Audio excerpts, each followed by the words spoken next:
Order at 7:01 p.m. and please rise for the pledge of allegiance. I pledge allegiance to the flag of the United States of America, and to the republic for which it stands, one nation, under God, indivisible, with liberty and justice for all.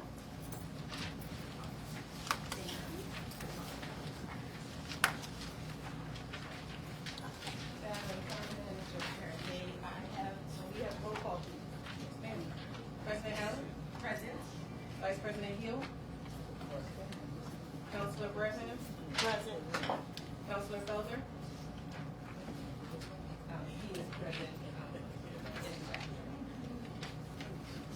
Councilor Fleming? Present. Councilor Patrick? Present. Mayor Booker? Present. Solicitor Miller? Present. Treasurer Morgan? Present. Engineer Lynch? Excused. Code Officer Collins? Building Code Official Tartaglia? Excused. Police Chief Heron? Present. And Borough Manager Taylor is present. Madam President, you have a roll. Thank you very much. Again, good evening, everyone.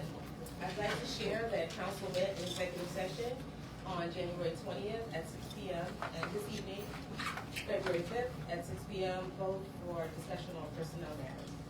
And this time, I would like to, before I jump into the public comment and the agenda, I would like to introduce to you, if you have noticed, Aisha looks different today, but she's not Aisha.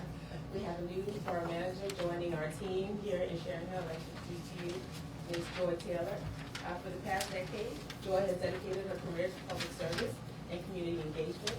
She currently serves as the elected city controller for the city of Chester, Pennsylvania, where her work has focused on financial transparency, operational efficiency, and strengthening civic systems that serve residents.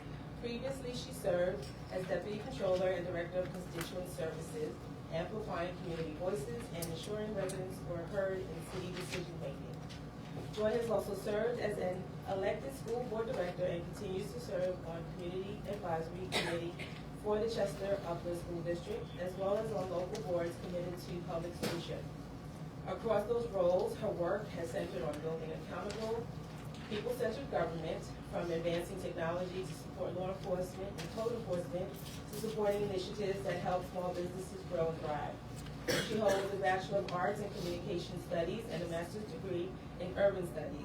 Joy believes leadership begins with service, being present, listening with intention, and acting with integrity to create lasting positive impact.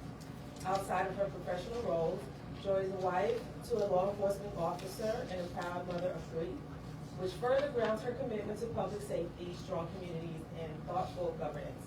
She is grateful for the trust placed in her to serve Sharon Borough and looks forward to meeting, learning from, and serving the community with transparency, collaboration, and a heart for service. Welcome, Ms. Joy Taylor.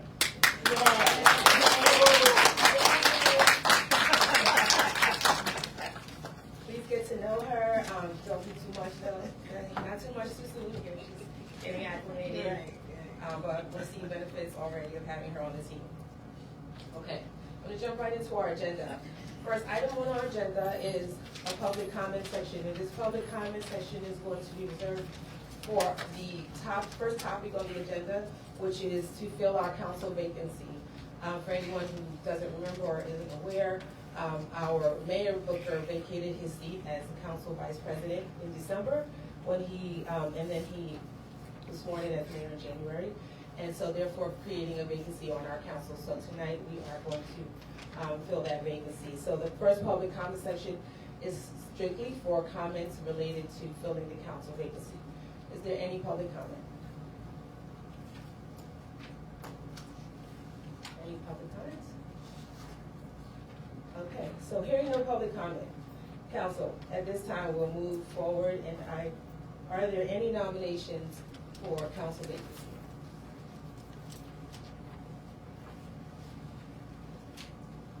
Out of the candidates that applied, I nominate Priscilla Clark. Thank you. And nominations don't require a second. So therefore, council, are there any other nominations for council vacancy? I nominate Mimi Smith. Thank you.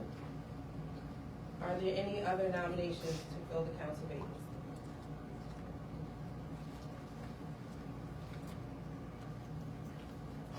Okay. Hearing no other nominations, we have 2 nominations to fill the role on our council vacancy. And so the way this works is that there's no second required for nominations. And as soon as one person reaches the majority, that is who is appointed to the council seat. And we will call for the vote in order in which they were nominated. So therefore, the first candidate nominated for the council vacancy is Ms. Sheila Carter. All in favor of appointing Sheila Carter to the vacancy of council, please say aye. Aye.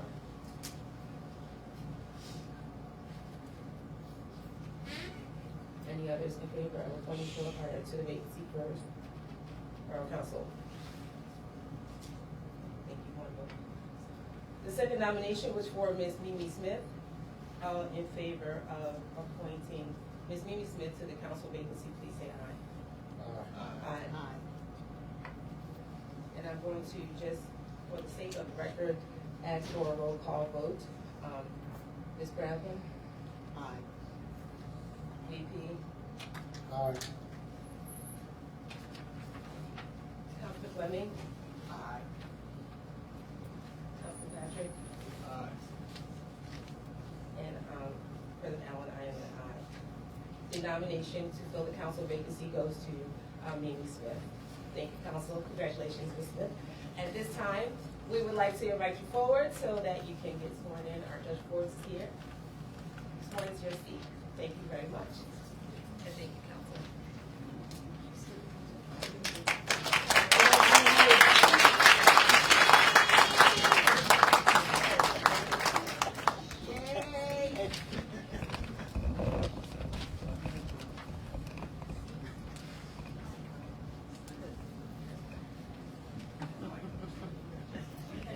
You guys don't know Stevie's my husband. Okay. So you just told me that he looks like Jerry Garcia. Could you raise your left hand and put your right hand in the Bible? Okay. And do you swear or do you affirm? Do you swear that you will support, obey, and defend? I'm sorry. Just repeat after me. Okay. Say, I, Mimi Smith. I, Mimi Smith, Swear, do solemnly swear do solemnly swear that I will support, that I will support, obey, obey, and defend and defend the Constitution the Constitution of the United States of of the United America States of America and the Constitution and the Constitution of the Commonwealth of of the Pennsylvania, Commonwealth of Pennsylvania. and I will serve And I will serve as Sharon Hill Borough Council as Sharon Hill Borough Council member member with fidelity. with fidelity. Congratulations. Thank you. Thank you so much. Ma'am. You have a seat as Yes. well. This way. I don't know where my crutches are. I've been in the house so much and Oh my gosh. anyway. He's my crutch now. I will leave. Right. Take your time. Step up. Madam President, may I offer a brief comment to the record? Now on.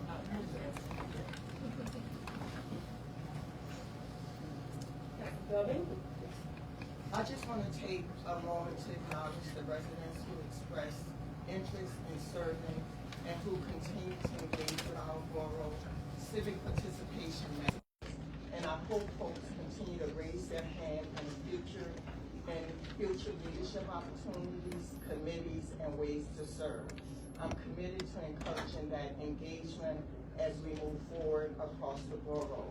The strength of our borough really depends on people staying engaged, even when they're not selected for a particular role. So I hope this doesn't dissuade anyone. Thank you. Again, welcome Councilwoman Smith to Sharon Hill Borough Council. I will give you a moment, and maybe next meeting we can share more about you as a citizen. I think that everyone would be pleased to learn about Mimi and her role in the borough and the active participation she's had in the many facets of Sharon Hill life and how long she's been here and her children, but I'll let her share those things at a future date. So at this time, unless there's something that you'd like to say. No. Okay. I'm having a hard time handling this. Okay.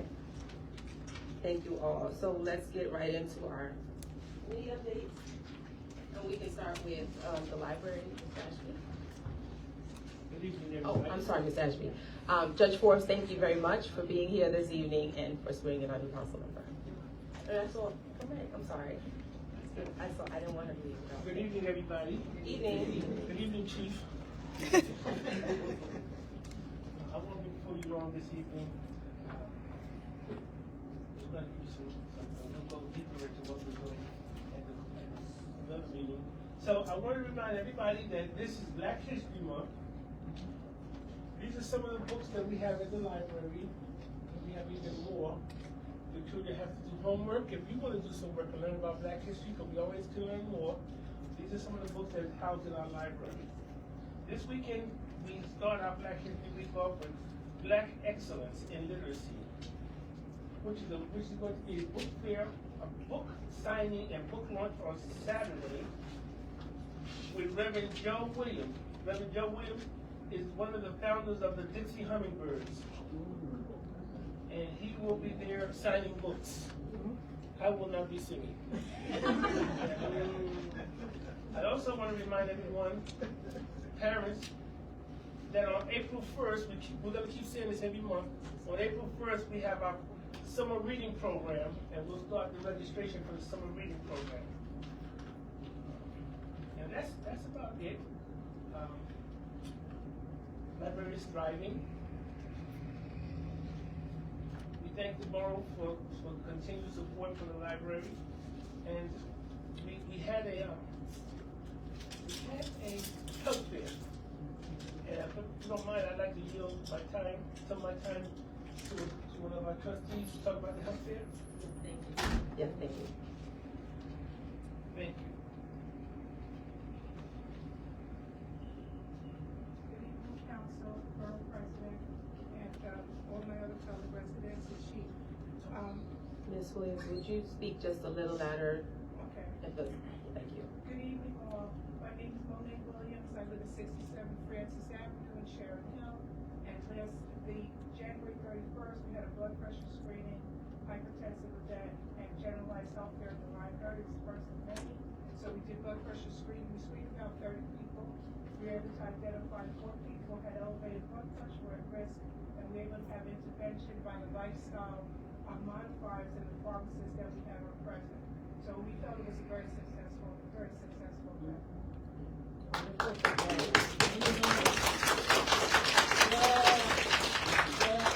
just also want to give a special thanks to Councilwoman Dr. Tammy Clemens. Thank you. Thank you very much. Appreciate the work that you're doing as a board member at the library, and that you would see fit to bring a health event like that to our community, which we have a need for. So thank you very much. I do want to share a couple of things. If anyone had not known, our very own library director, Mr. Ashby, is currently the president of the Pennsylvania Library Association, the state association, and this is Black History Month, and in 125 years of that organization, he is the first African American to hold the seat of president in the Commonwealth. If you have not seen the Spring newspaper, they ran a full story on Mr. Ashby and his achievements, and it's wonderful. So Ms. Ashby, thank you for what you do and how you shine a bright light on Sharon Hill through the accomplishments and what you bring to our community. We are going to be recognizing Mr. Ashby in the library in a reception on the 27th, and so we'll have more information about that. But if you've experienced Mr. Ashby in any way, which most would have, you would probably want to be a part of the celebration to honor his achievement. I just want to say one more thing. So all these accolades and all these goings on, it's only because of God in my life. And it's only because of this borough council and this community. So a lot of what I do, and a lot of accolades I'm getting, is from what we're doing here at Sharon Hill. And I've worked at a lot of libraries, but I've never had the support like I have here with this borough council and this community. So I thank you all from the bottom of my heart.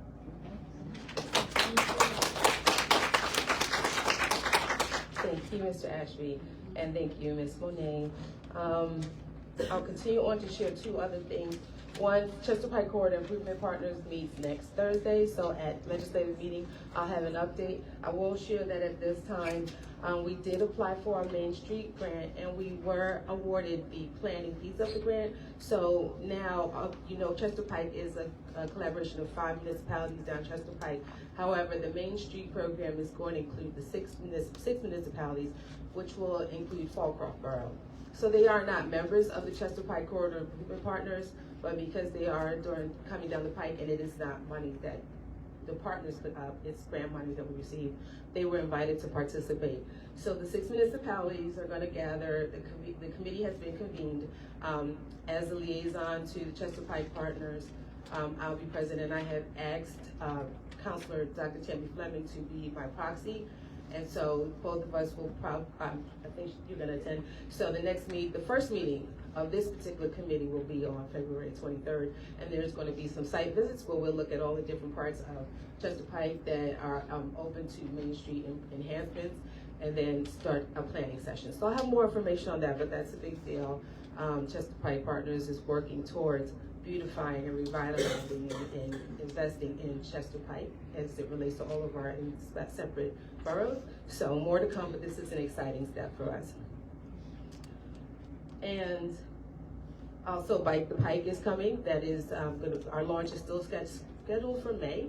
So we'll have more information about Bike the Pike, but we are going to launch it from Sharon Hill. And as the president of Chester Pike Partners, I know they're sick of me, but I'm always advocating for everything to happen in Sharon Hill. And we are one of the anchor boroughs, so we did get selected to be where we launched from. So that's going to be another big deal, an exciting time for us to go out, ride bikes together, and bring children and families out and enjoy this new piece of the Chester Pike Partnership.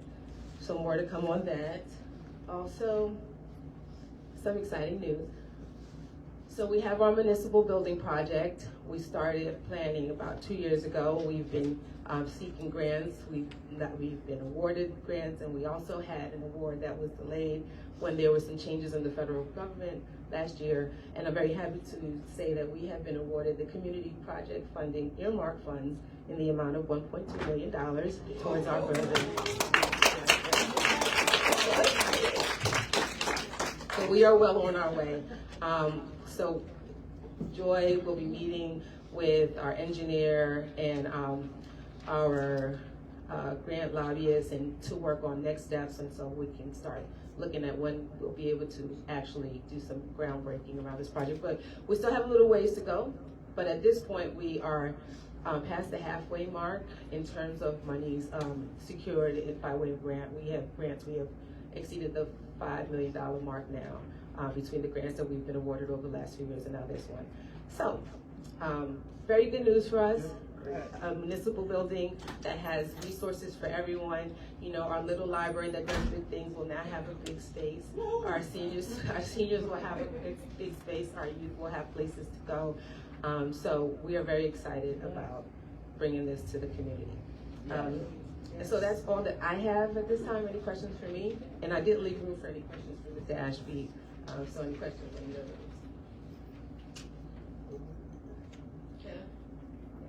Okay. All right. Nothing from me. We will move right on to Vice President Hill for Recreation. Hello, how everybody doing? I want to share that, you know, Easter is going to be coming. That's going to be our first event. So we're going to, you know, do the same thing we've been doing every year, just giving out Easter baskets. I want to partner with our fire engine because I want to get things back out at our Fanta Ability Park, where originally where it was for many years, and actually, you know, getting the build up around the neighborhood. So so more to come on that. Other great news I want to share is that Jalen Derwin, he made the All-Star team. Yes, he did. So he also was on the front cover of Slam magazine. And if you go read the articles, every article says Sharon Hill. He has Sharon Hill tattooed on his chest. So I was talking to his mother and family member. I was like, what is it about Sharon Hill? And she asked him at first, and then, you know, she said, well, listen, she said, the time that we spent at Sharon Hill for him was some of the most memorable moments of his life, going over to Memorial Park, playing in the playground, going to the basketball court. And then at this time, too, I didn't realize that Sharon Hill had an instrumental part in a lot of children coming out of this community that were great basketball players. And they went on to, you know, coach teams and be in these different tournaments. And Sharon Hill Borough had a lot of respect. They still have a lot of respect when it comes to basketball and community, right? So, you know, he was just saying, like, just his whole experience here, and, you know, no one can take that away from him, you know. So that's just a testament that, you know, what this community is and what it continue to be. And hearing this news today with the new building, and I told the council president Allen that you was holding that back because we just spoke yesterday and she didn't say anything to me. Like I don't even think we would have got through the conversation. But this is all great things. Y'all see the Starbucks that's happening, the Snipes. I mean, we're well on our way to being that community. We still have a lot of steps to go through, but I think with the team that we have here, and just like Dr. Tammy Fleming said, you know, just keep being involved, keep voicing your concerns. Don't think that any concern that you have, like, you're complaining. Like, it's things that we don't see, it's things that y'all see. You know, so let's keep working together. At the end of the day, it's all about the resolution. We can voice our concerns and say this is not happening, but let's come up with resolutions to keep building on what the good things that are starting to happen, you know, with the chief and what's going to happen in the park with the cameras. And I mean, we're looking at everything. Listen, I live here. You know, I live here since 2000. You know what I mean? So I want to see this community keep building the same way that our community wants it to be. And with that, you know, being said, with me being over Parks and Recs, that's what I like, to bring the community together, you know, where we all can come together and take our minds off of, you know, some of the things that is troubling us about the community. Just let our hair down and have fun, have families, meet other families, and just, you know, come together, you know. So more to come with everything. So that's my report. Thank you. Thank you, VP. Any questions for VP Hill? VP, did you say a date for the Easter event yet or no? No, I did not say a date. Oh, that's but, okay. I didn't know if I missed it. Okay.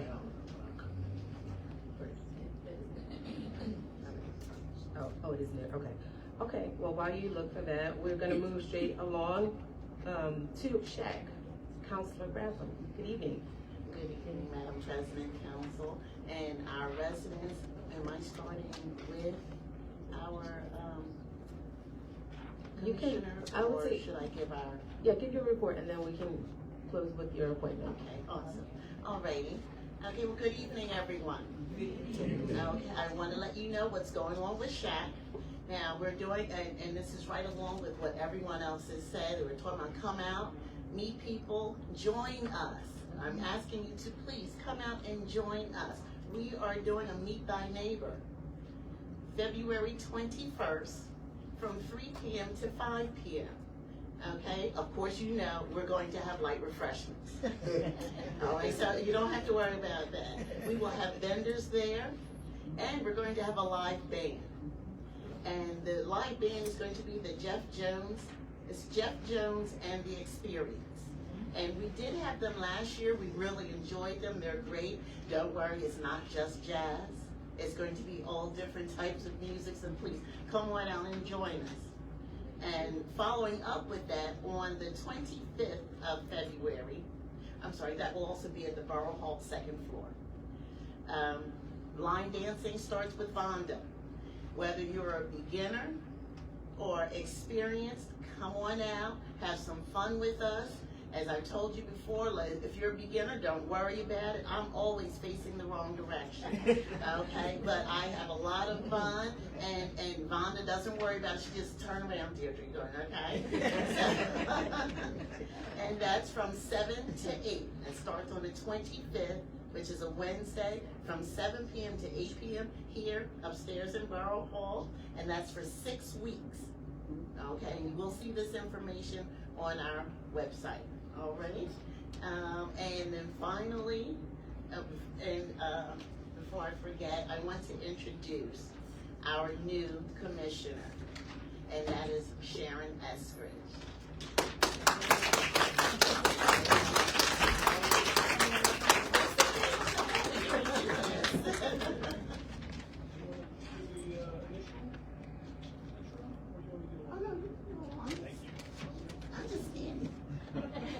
I'm just standing.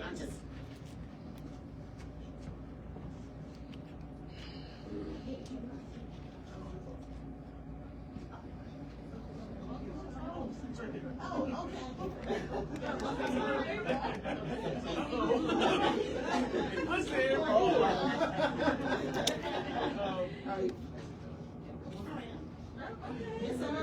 So they can see you too.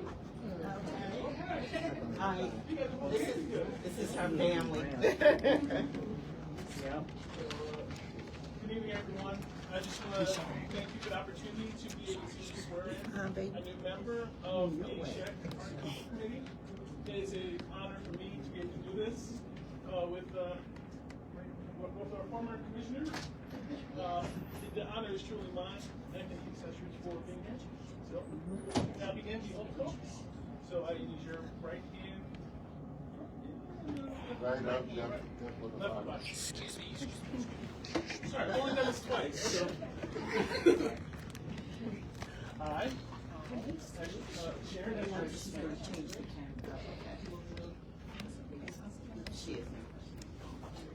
we'll start over. I, Sharon Eskridge, do solemnly swear to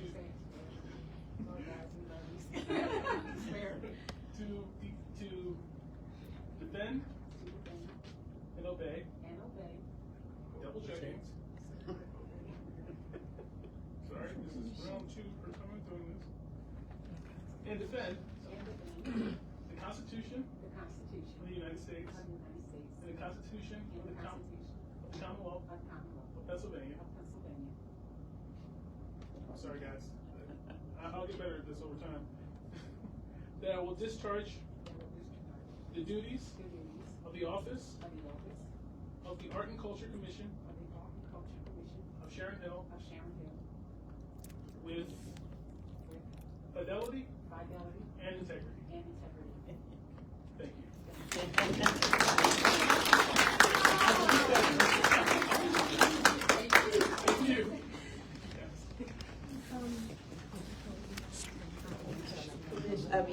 Councilor Brownham, do you want to add anything or say any welcome to, or Shack, any welcome?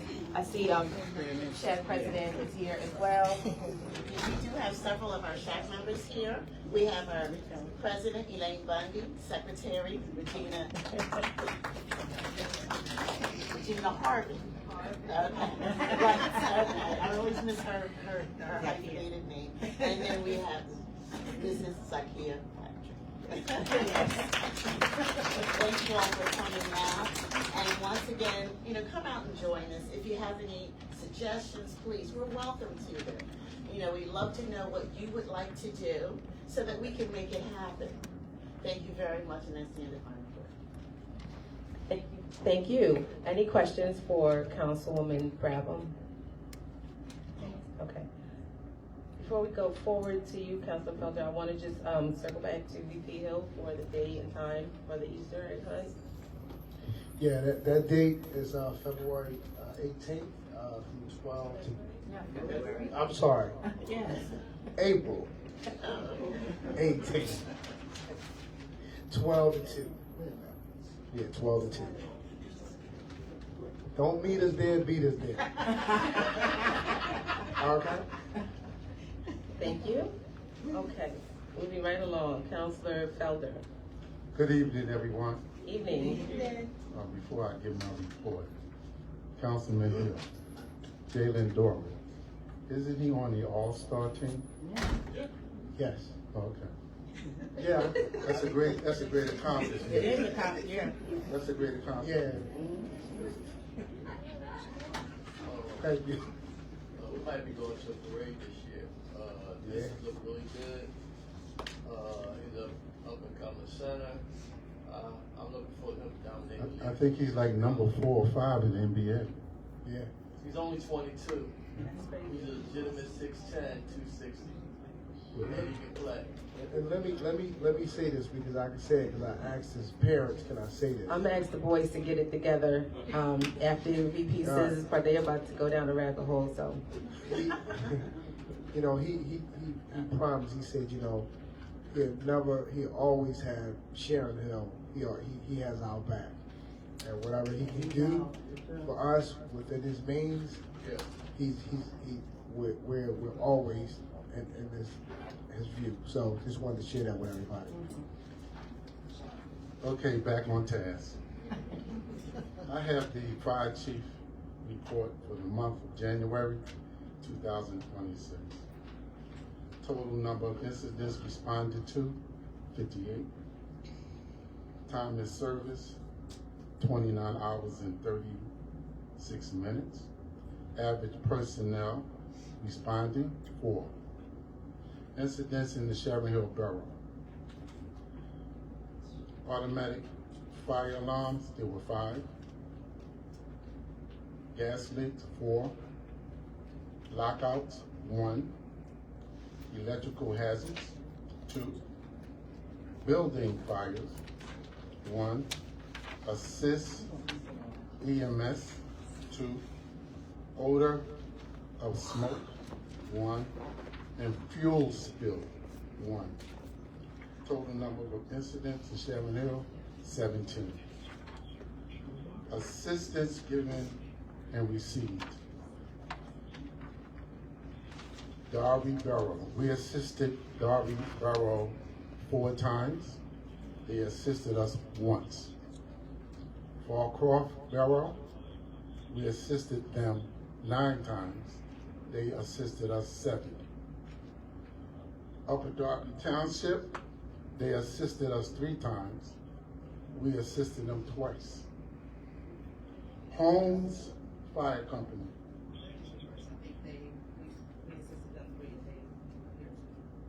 No, give and receive.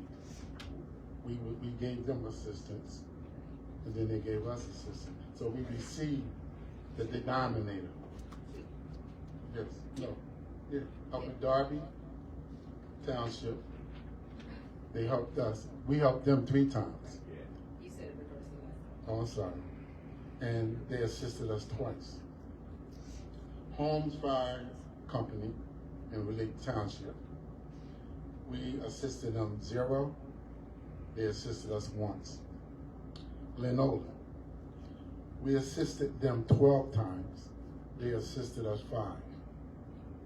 Darby Township, we assisted them 9 times. They assisted us no times. Collindale Borough, we assisted them 4. They assisted us once. Ridley Park, we assisted them once, and they assisted us no time.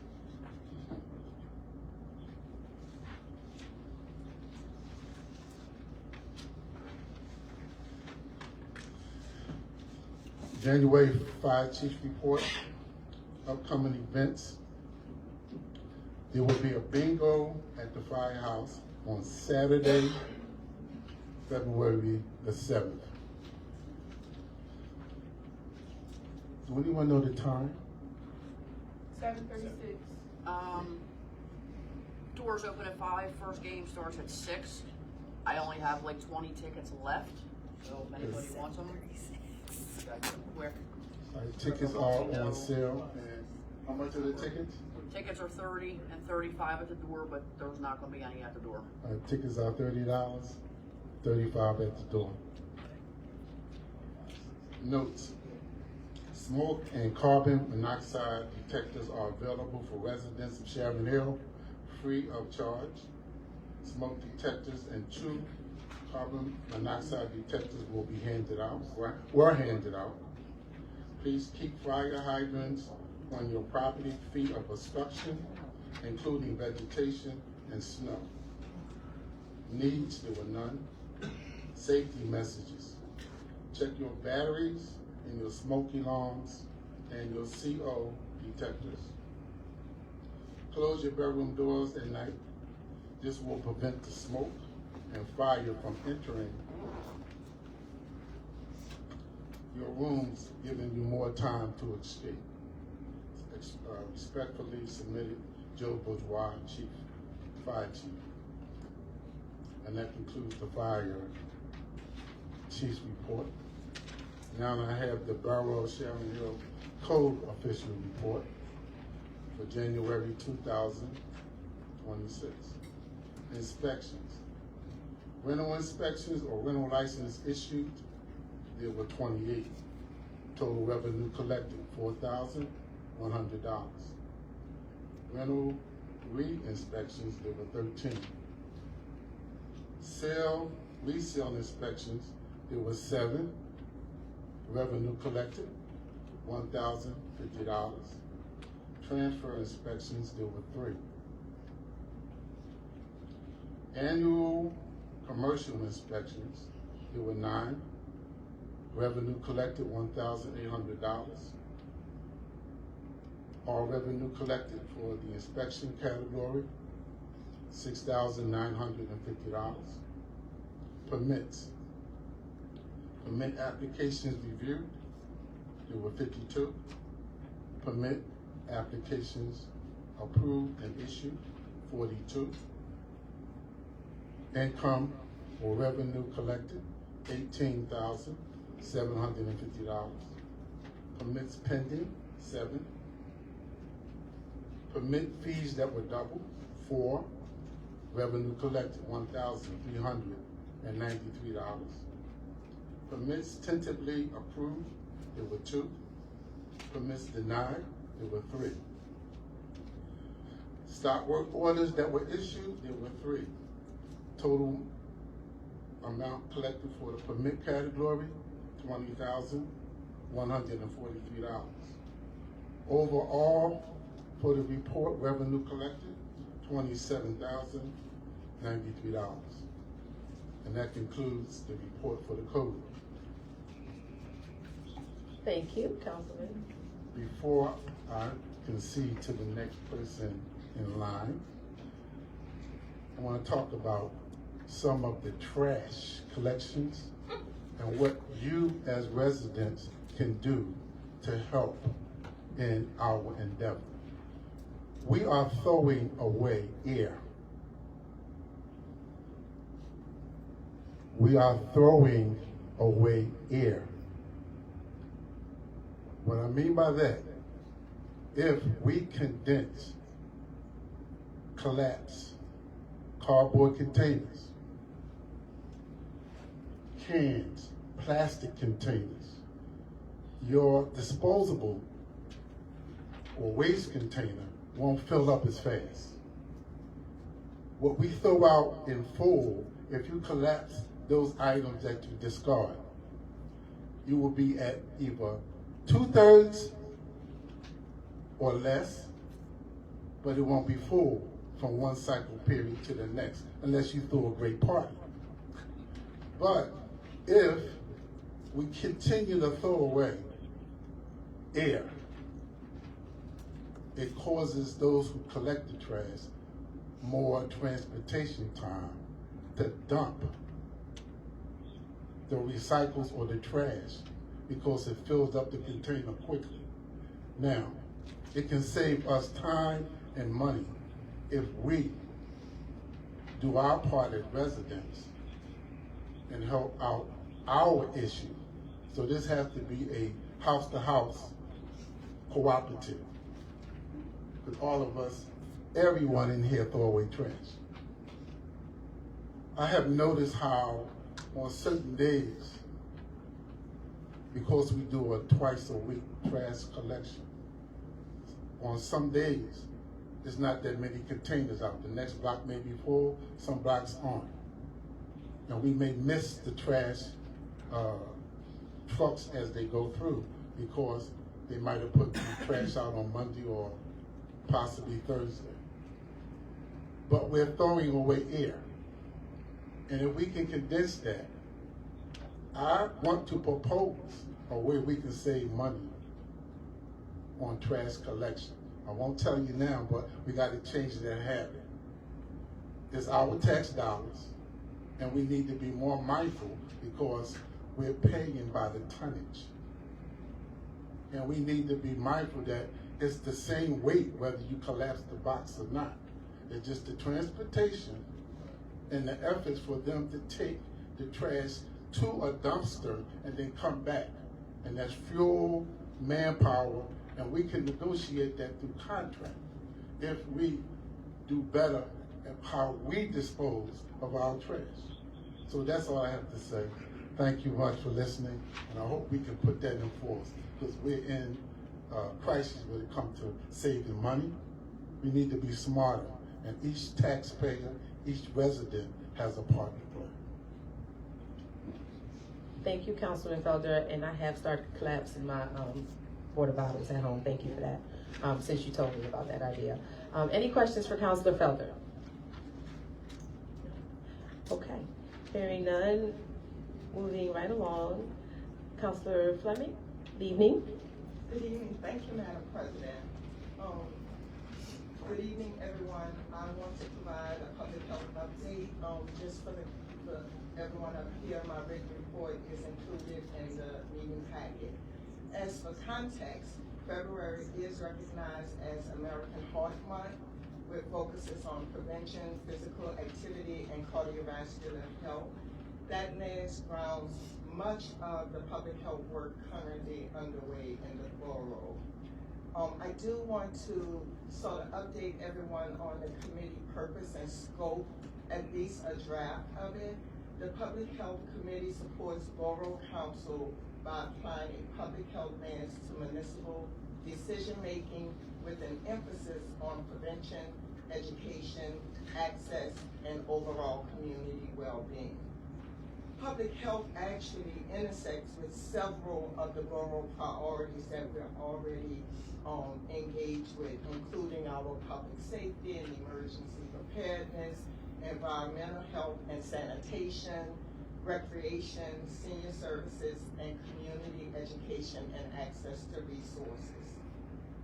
As I reported last month, the current focus is really on early engagement and scoping out our environment. Our recent activity, as reported by the Friends of Sharon Hill Public Library, was to support the community health fair. So I had an opportunity to work with some of our local vendors and organizations and secured about 100 bags of health-related giveaways and resources for residents, including outreach to Walmart, CVS, Walgreens, and ShopRite. And I will say the Madam President and councilors, the CVS and Folsom was really generous with us as we work with them and have some commitments from Walmart for some of our future public health activities.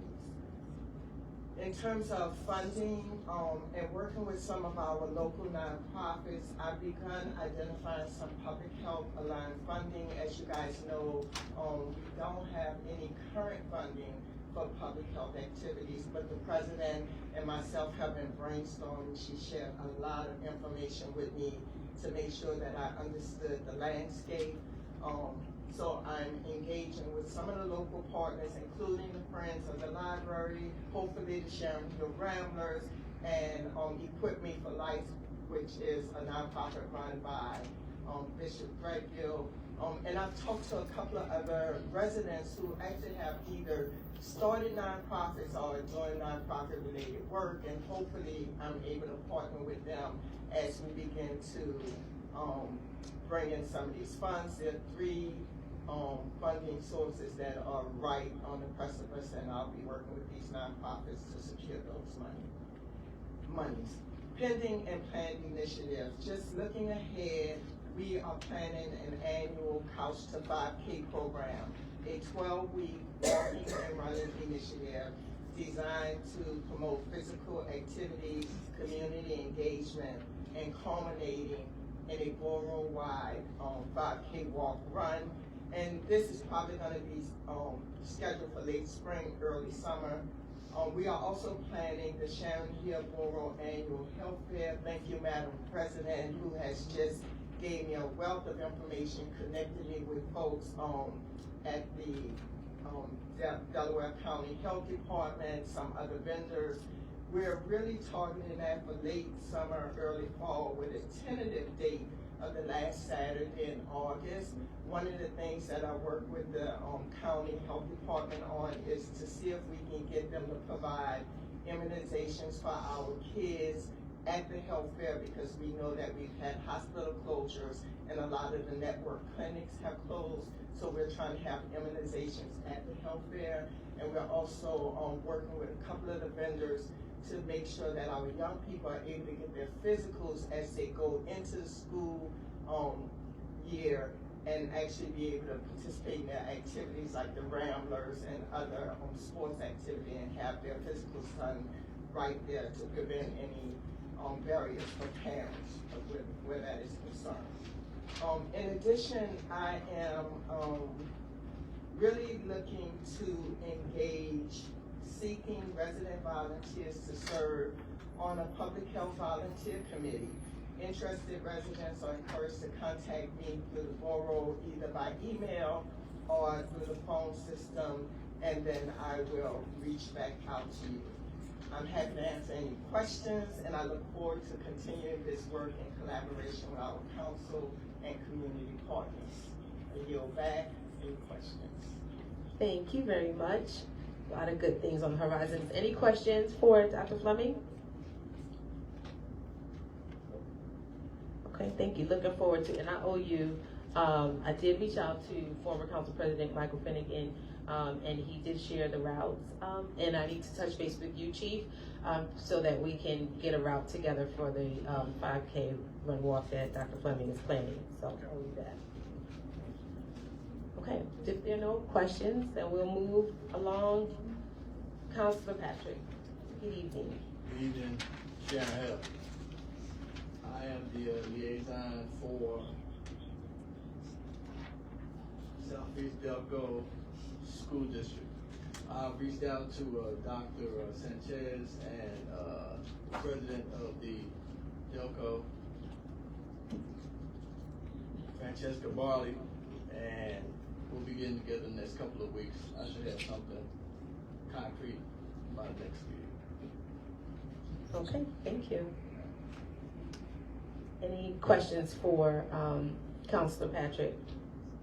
And I will say that the idea behind having a school district liaison was just so that oftentimes we get questions in here that are school district information, and there's some things that we've just missed that is happening at the school and within the district and the board that we thought we could maybe be a conduit for that kind of information. So if there's some things that you know that you'd like to learn about, maybe share that with Mr. Patrick, so that when he gets information, he can be bringing those specific things to us. We will have to redirect you to the school board if there are specific questions about their operations, but at least we can share the information and ways to support our children. So thank you very much. Okay, moving right along, officials updates. Mayor Booker, good evening. Greetings, everyone. Greetings. I'll start off with the Sharon Hill Police Department. Stats for 2026. January. Assaults 2, burglaries 0, warrant service 1, domestic disputes 41, thefts 7, weapon offenses 0, narcotics 1, service calls, alarms 33, medical assists 57, assist other police 23, building checks 144, traffic vehicle stops 20, traffic citations 22, accidents 22, abandoned vehicles 5, parking tickets 21, criminal arrests 7, domestic assaults 0. Sharon Hill Police Department responded to 598 calls for service for the month of January 2026. That is from Police Chief Richard Herring. Also, 2 public notes. One in particular, I asked if possible we can have as many people sign up for to help out the fire company. I myself joined the fire company about a week ago. I thought it'd be an opportunity to join in and help and assist and learn more about what our fire company does. One thing many people don't realize is this is a volunteer fire company. It's actually on us to help with the facilitation. I believe it's actually a good opportunity for our younger youth and even us older folks to join up to learn more about how we can take charge of helping and assisting and directing our fire company, because they're looking for opportunity within our borough for our youth to step up and take the opportunity to learn more. And it's not just about going and fighting the fires, but it's learning more and taking an opportunity initiative. We have many people who have grown from the fire company to do many amazing things. Some are flight agents for Boeing. A few, actually, the police chief of Chester is actually an ex-Sharon Hill Fire Company member. There's so many other people around the world who actually have benefited from what Sharon Hill Fire Company has done. So I asked you to take your opportunity. You know, they don't necessarily have to burn themselves to join the fire company, but joining along will give them the opportunity to learn and grow and see other opportunities. Also, it's a lot to learn. So, as a youth, I know myself, the opportunity to learn something that was different from what I normally see was the greatest aspect of life I can take advantage of. And second note, we have had massive snow events. Everyone's seen it. Everyone knows. The greatest due diligence I can ask everyone to do is try the best you can to not only help yourself, but help your neighbors. We have giant snow piles, and there's nothing we can do about those giant snow piles but hope they melt. What you can do is try to break them up if you can, and actually try to assist with moving the snow along. For many of the streets that I was contacted about, some of the issues were cars that were parked improperly, so the trash truck couldn't make it down the street. That has actually been one of the things that's impeding, which, I mean, if you're in the top part of your street and you don't notice that the trash truck can't get down, how does one get in contact and know these things? It's simple as knowing that your trash truck needs about 8 feet between the cars for it initially to make it down the street. If you don't notice that a full-length car that's bigger than your car and can't get down the street, then you'll be causing yourself to be unable to get your trash picked up. So please, just be considerate of your neighbor as you kind of go along. There's many people who I've been contacted to go help. If you can, please, just do what's in your best interest by helping out your fellow citizens, your residents, your friends. That's all I have. Thank you. Thank you, Mayor Booker. Any questions for Mayor Booker? Okay. Hearing no questions, we'll move on. Solicitor Kyle Miller, good evening. Good evening. Thank you, Madam President. A quick update on 1100 Chester Pike. I know I've probably given a report on this for about the last 6 to 12 months. We have successfully obtained signatures on the plans, and it sounds like we should be proceeding to recording either tomorrow or early next week, which will enable the developer and the applicant to enter into lease agreements with the prospective tenants. So really looking forward to putting that last piece in the puzzle and bring that to completion. Additionally, we have, I recently this week, we dusted off the draft of the employee handbook. Now that we have some new eyes on council, wanted to get that circulated for everyone's review and input So please expect to see some updates, maybe some comments in the margins, and something that's been lingering for quite some time. I believe the last update was in 2018.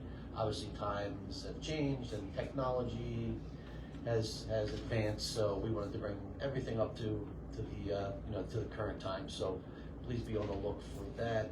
Additionally, we did circulate the MOU to the fire department.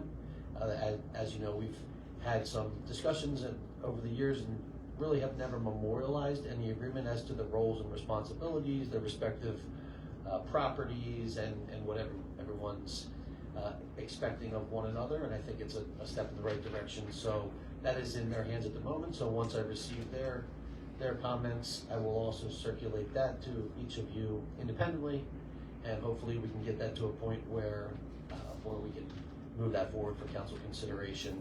And again, both the handbook and the MOU, if you wouldn't mind replying to me directly rather than council as a whole, to avoid any issues with deliberation outside of a public meeting and Sunshine Act. So, and then I can sort of synthesize those into a congruous document for everyone's review later on. So you'll also see on this agenda that I have another item, the discussion of the short-term rental ordinance. It's something we've kicked around for a while now. I know there's been some input from council members, some input from property owners, some input from some of these different companies. And again, this is one of those issues that is being litigated all the way up to the Pennsylvania Supreme Court. It's changed in the past year, and then it changes again. So I just want to give a brief overview, and I will provide a memo with some bullet points to synthesize this and make this much more concise. But just wanted to bring this to everyone's attention to make sure that what was actually accomplished by adopting the short-term rental ordinance in 2024 was the intention of the borough and is the intention of this particular council. So the short-term rental ordinance is currently listed under the zoning code as a change in use which requires a special exception granted by the zoning hearing board. So there's two types of relief you can request from the zoning hearing board: a variance or a special exception.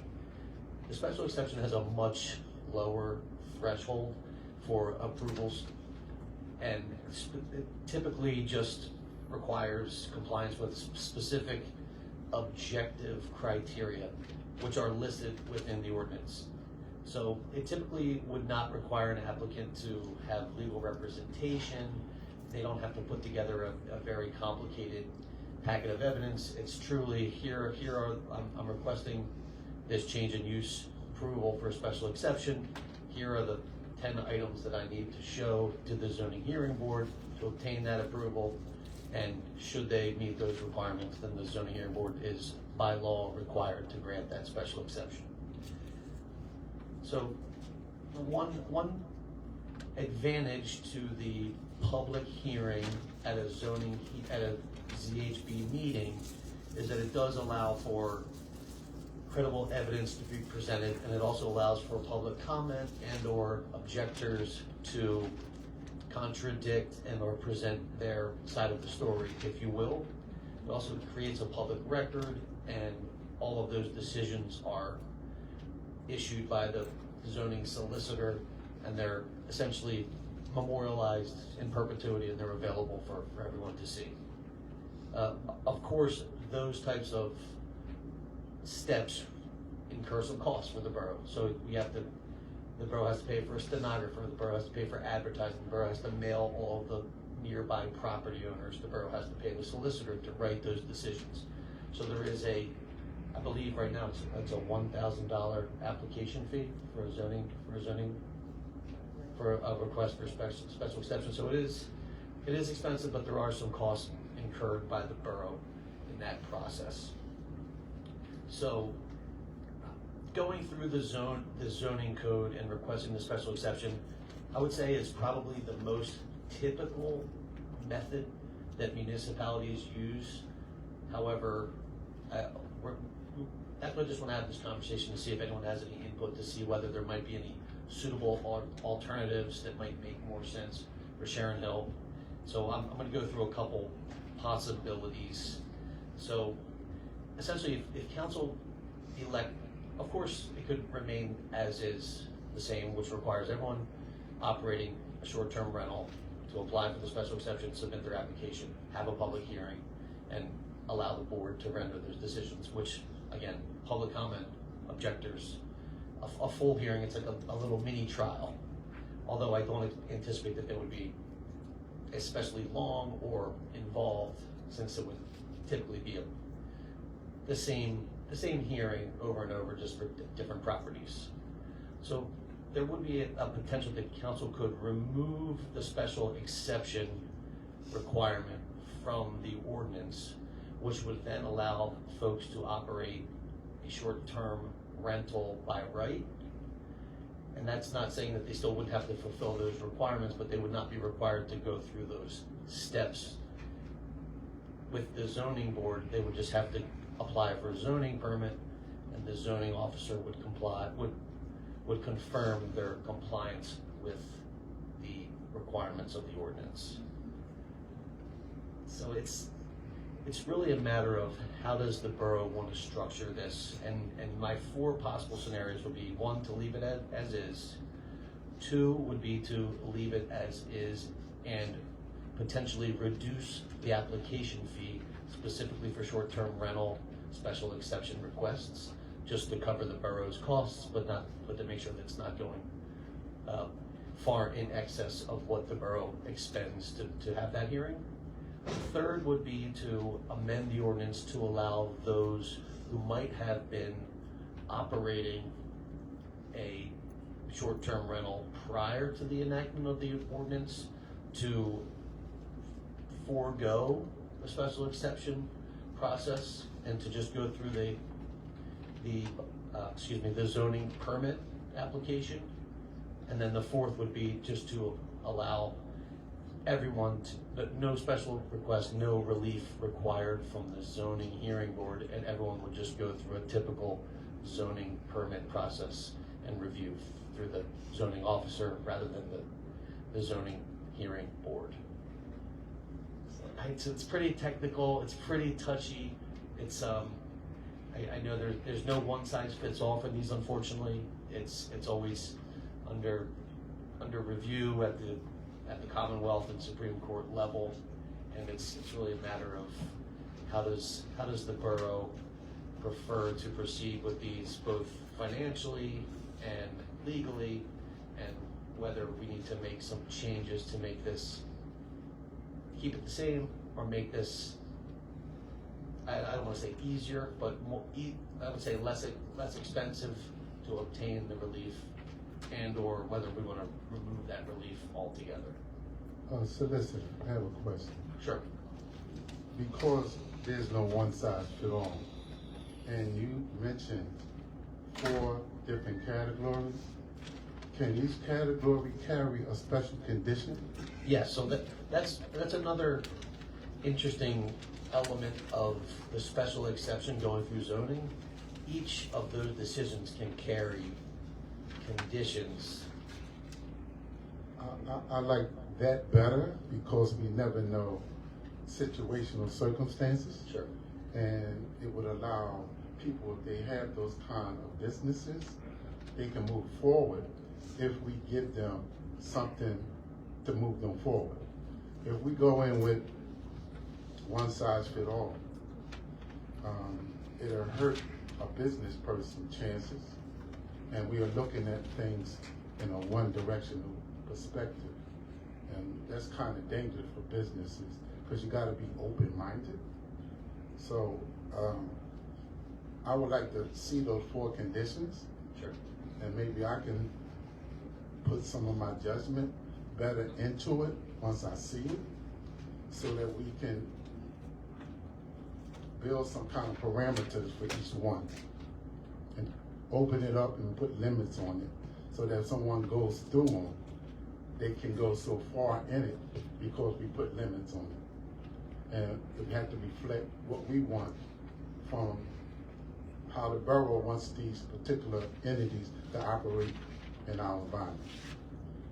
So, thank you, Councilor Felder. I just want to add just color for our newer counselors and just a refresher for council that was here when we first adopted this ordinance. And so when we say short-term rental, that is the overarching definition for things like Borough and Airbnb, where there's a transient nature to who comes and goes on a daily or weekly basis versus someone who's just renting a home and they live there as their permanent residence. And we found some years ago that in other places in the Commonwealth it's becoming a bigger issue and a nuisance in some communities where people Airbnb their homes and people come in and make a mess or, are disturbances. And then here in Sharon Hill specifically, we've had our officers have to respond to some disturbances and not have the awareness that this is not actually an owner-occupied property, that it was in fact an Airbnb. And people expressly lied to the officers and said, no, this is my house and I'm the owner, and things like that. So we wanted a way for there to be records so when the officers do respond, they know that this is an Airbnb and they can handle it accordingly.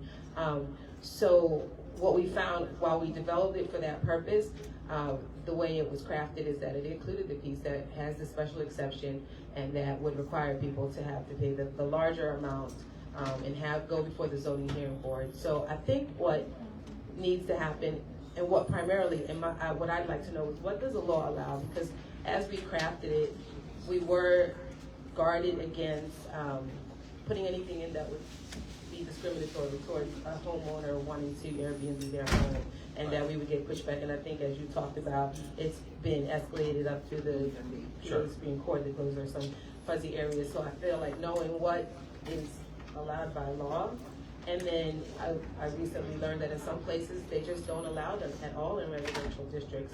And we are specifically speaking about in our residential district where people Airbnb their homes. So for me, those are two things I want to know. What, in fact, does the law allow us to do and not do when it comes to placing restrictions on Airbnbs in our residential districts?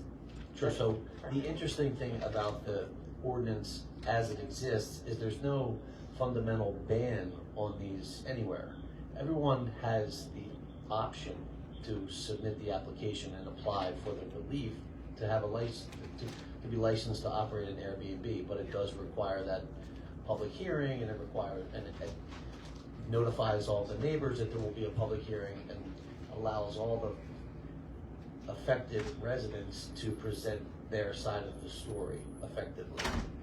Whereas in other municipalities where they ban them outright, then you're in a different scenario where there's non-conforming uses and all. This is just to memorialize the change in use from a residential nature to a transient nature, and does not ban that use at all.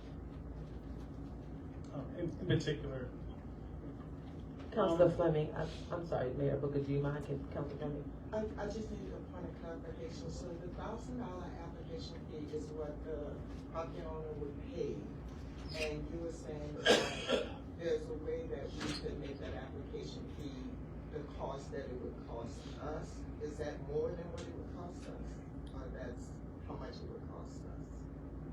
I don't think it costs us that much to have the stenographer. No, so I think that's, in my experience, I've seen them range from $400 to $2,500, and many times, obviously, if there's a zoning hearing on the 1100 Chester Pike, it's hours long. There's multiple witnesses. There's a million exhibits. It's a very complicated and expensive production.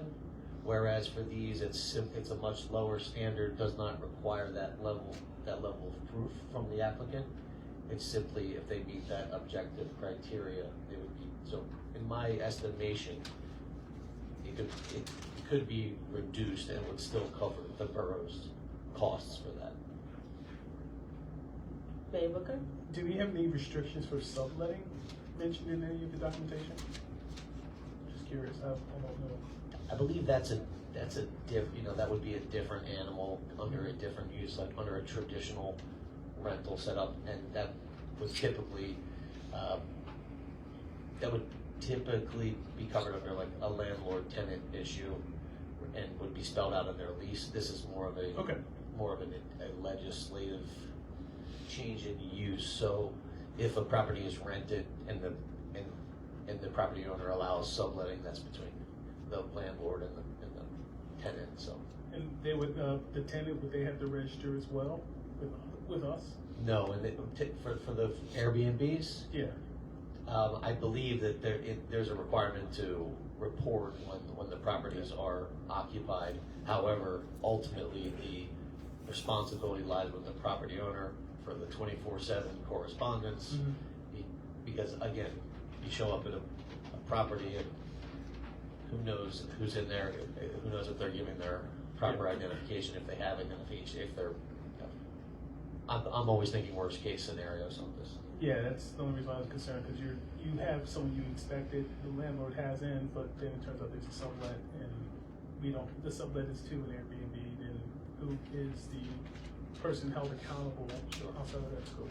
I'm sure that, again, Airbnb and Verbo are very, they hold their cards very close to their vest. It's very hard to get information from them. They have constitutional privacy concerns for obvious reasons, and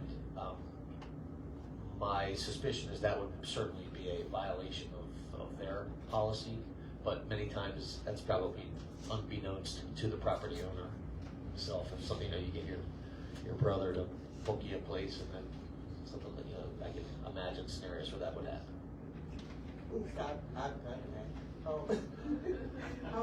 I'm wondering though, if Madam President, you were saying like if there's if we've had some history of it, I wonder if going to cost, but not all the way, because if we have police calls to go out to these things, like we would have to cover those costs. So it's almost like we would really have to think about the costs and what's the average of someone renting their property and it not costing us anything.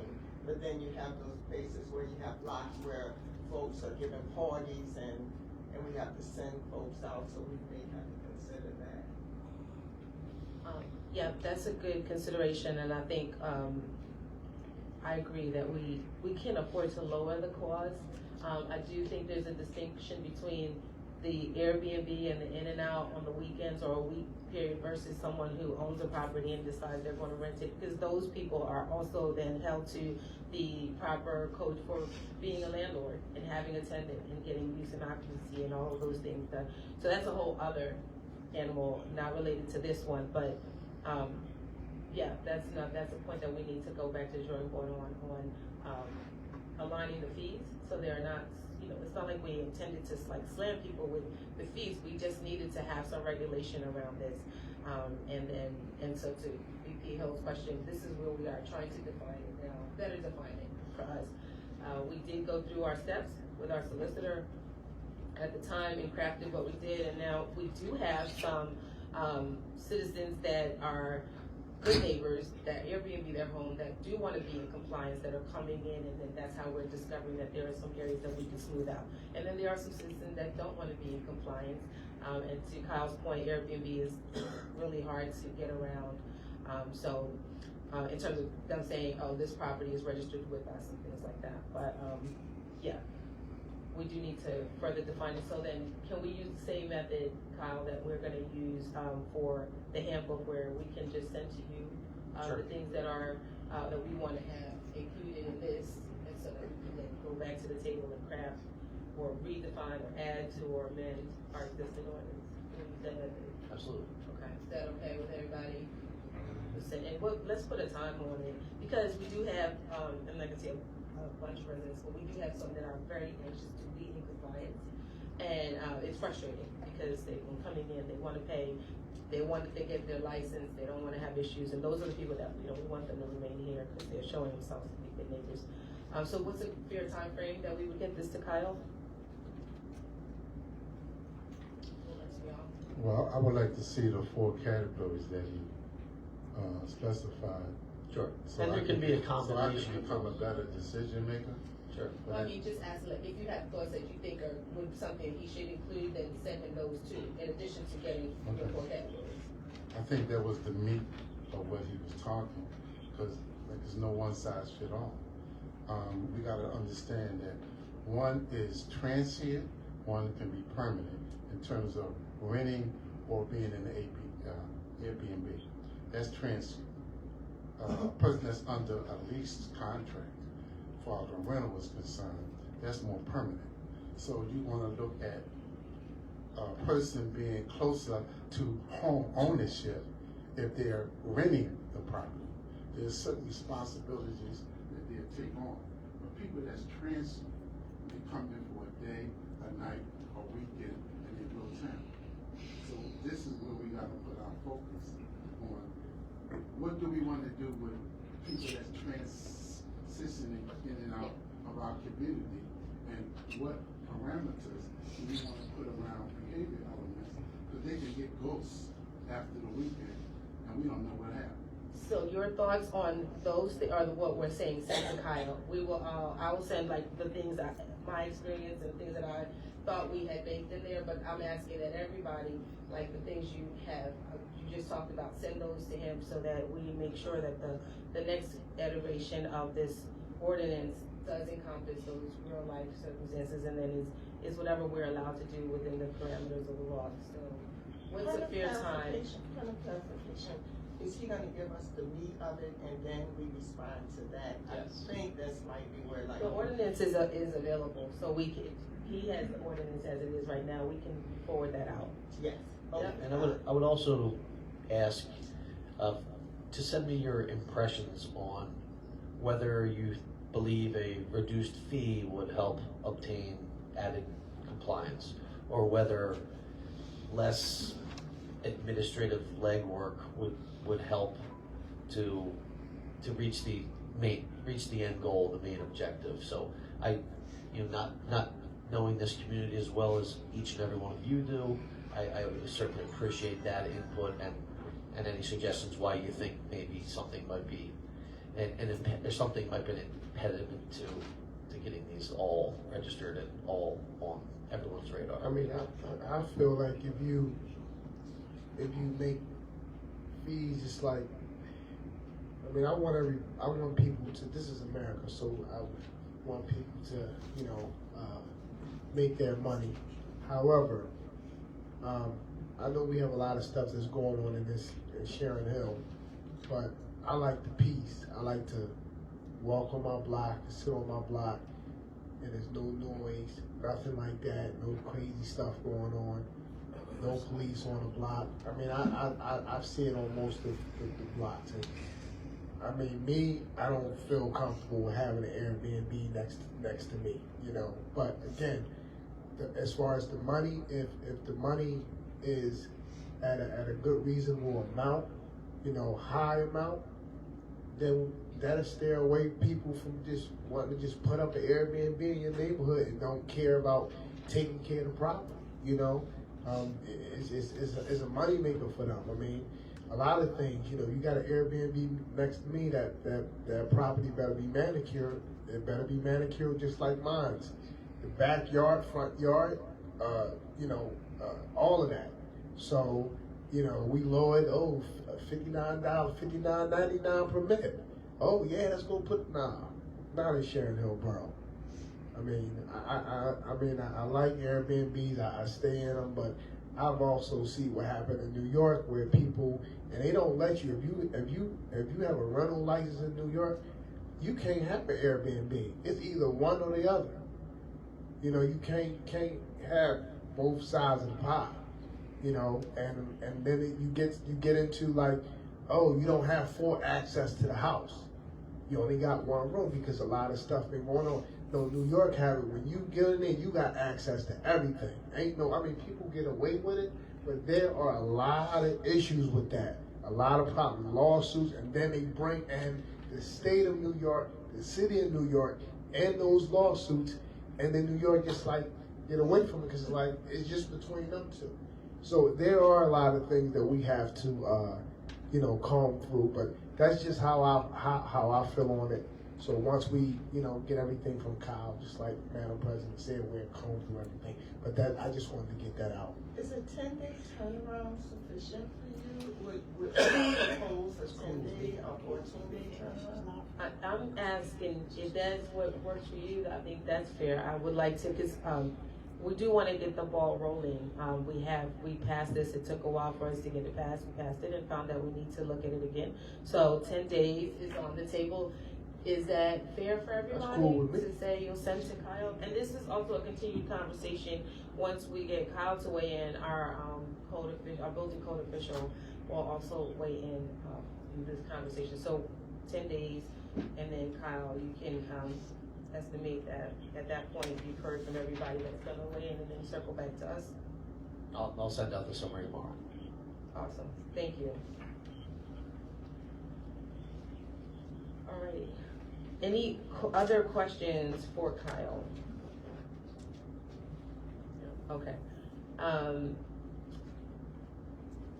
Council, in our packets are the reports for our engineer and our building code official, and we can review those packets. They don't typically attend our caucus meetings, but if we can review their reports and then highlight any questions that we might have, we'll be prepared to have them address it at the next meeting. Unless anyone has anything at this moment that I can take away, but otherwise we can move forward. Okay. So, Chief Herring, good evening. Good evening. The only two things I have is, that you saw in the package we had, due to the extreme weather and the cold and the ice, we did see an increase in traffic accidents this month.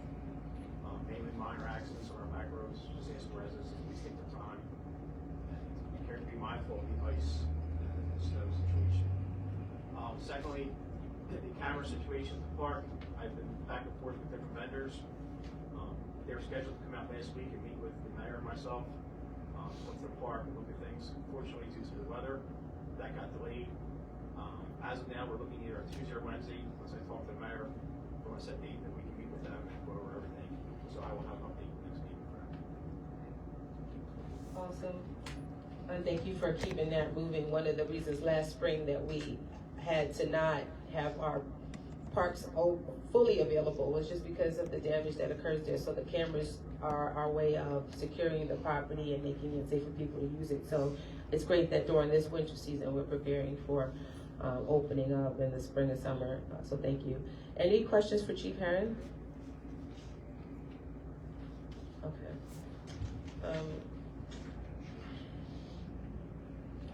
All righty. Mr. Treasurer. Yes, good evening. Good evening. I'll provide you all with the brief reading of the January 2025 Treasurer's Report.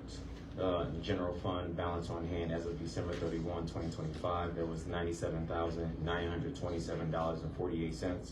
In the month of January, there was added deposits and receipts of $732,981.11. That bringing that balance of $830,908.59. The majority of the deposits for the month of January was the successful closure of the 2026 trend, which is the tax revenue anticipation note. That closed on January 5th of the 2026.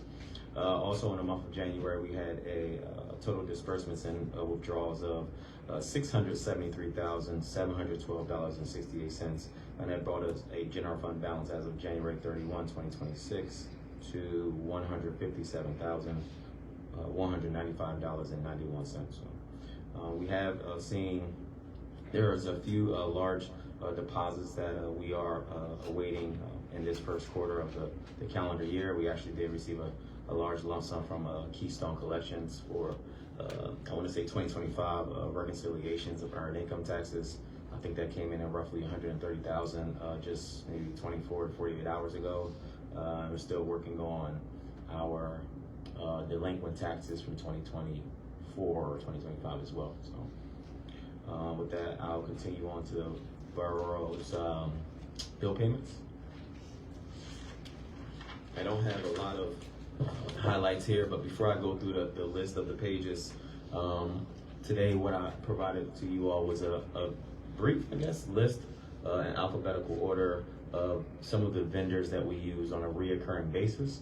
I try my best to beautify it as much as I can. I know it's kind of, I guess, condensed or bunched together, but that vendor list that I provided to you right before the meeting is just a list of the vendors that we use, as I mentioned, on a monthly or reoccurring basis.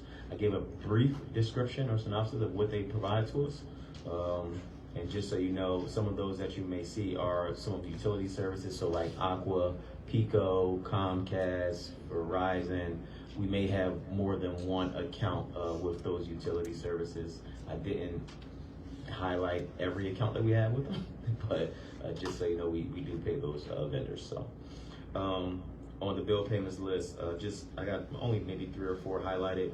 Some of you are familiar with them, but on the first page you see ADU services.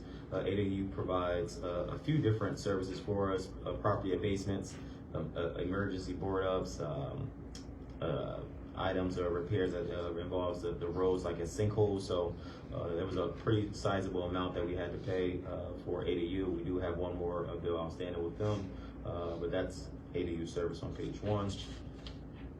On page 2, again, midway through, you'll see Arthur J. Gallagher. Arthur J. Gallagher is our broker, insurance broker. We have, of course, workers' comp and health, which was paid there. That's $6,000. In addition, we also have to take care of our general liability, and I feel like one other that I'm missing in my head right now. That's the other thing that we'll have to take care of. With Arthur J. Gallagher, we have a setup as far as to help with our cash flow, but we have a setup where we pay via installments. So we'll have 4 installments this year that we'll pay. So by the next meeting, you'll see that there may be additional 2 other payments for to Arthur J. Gallagher to handle the first installment of our insurances as well. On page 3, I won't mention the names, but the top, there's one employee at the top, and then further down there's another employee. You'll just see the brief description, but if employees do not take the health care that is provided, then the agreement via contract is that they get a medical reimbursement or incentive for not taking health care. So you'll see that there.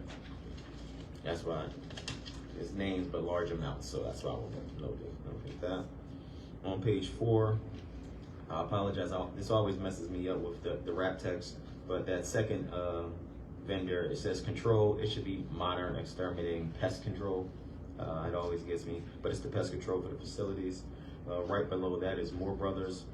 Moore Brothers provided salt, like snow salt, for the recent weather. We actually probably have one more bill that we will need to pay them for the recent snow as well. A little further down, on the same page, is Quarles Petroleum. That's the borough's gas and fuel company charges that we pay. That's used by all of our departments: highway, fire, and police as well.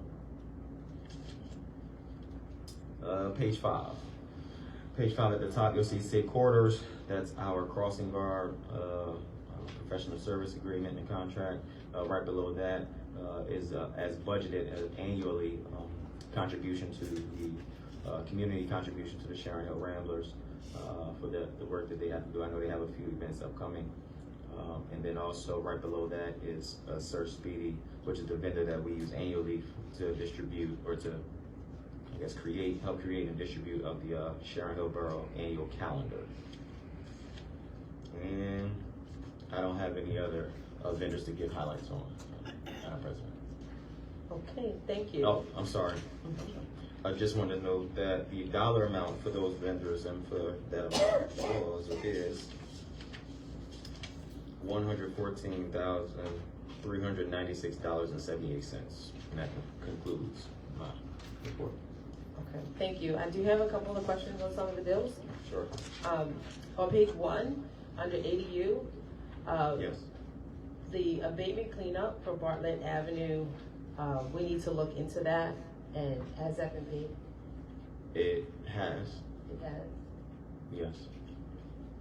Okay. But we can still fix it if you don't believe it. I don't know what, but we can have a discussion. I can highlight it and we can talk about it. Yeah, we should have a discussion about this. So one of the parts of the proposed abatement procedures that we've been talking through was that when we have higher amounts like this, that the abatement company would wait to be paid by the property owner, or wait until the lien is processed on that home, and that the borough wouldn't be incurring such costs like this one. This is just for the listening public, $3,503.50. So there are other abatement costs that are borough responsibilities that we could handle, but I did reach out to the code enforcer today, and he really couldn't say which one this was without the address, and I didn't have it. So we should look into that one.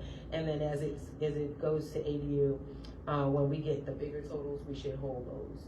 Okay. I don't know if I should ask my question now or later, but if you say we should hold them, what is the timeline or time frame that we should withhold a payment if the homeowner or property owner just decides that they're not answering the calls or they don't pay? Yeah, so they have, part of the process was that they agreed that they would go through the lien process and wait to be paid out, and that the borough didn't have to pay it. Okay. But we'll share that and solidify the numbers, the amount of time. And then in this case, like I said, the code official couldn't tell me exactly what this was for when I asked him because I didn't have the address. I can send the invoice, which I believe has the entire address on it. Okay, thank you. Another question I had was on page 2, the second aqua bill. I'm wondering what we're doing at Weeder Wax, that's running water. That second one that's at the 839 Elmwood Avenue. I'm guessing that's our Weeder Wax property. Like, what are we doing over there? Like, just want to make sure it is an actual bill for us, because we don't have any functioning things happening with water over there. Okay. And it's not huge, but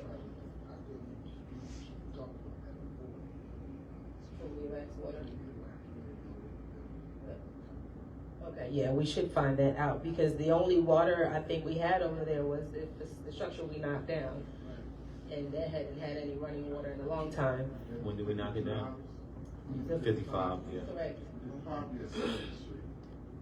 I could imagine that it would, some of that would be the case, a service fee. $55 for a service fee for 1 month I didn't say isn't. total, I said some of it may be comments. It could, but I'm questioning what are we running water at, period, over there. Like, there's no facility to have water running.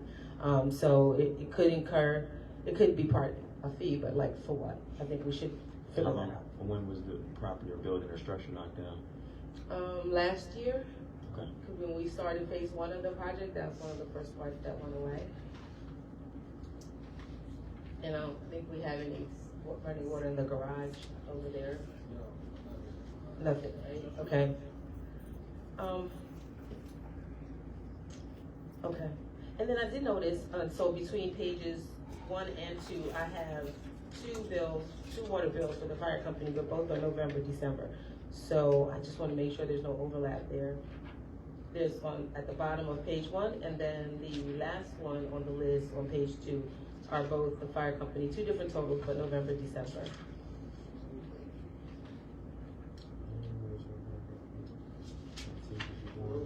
It's 2 different accounts.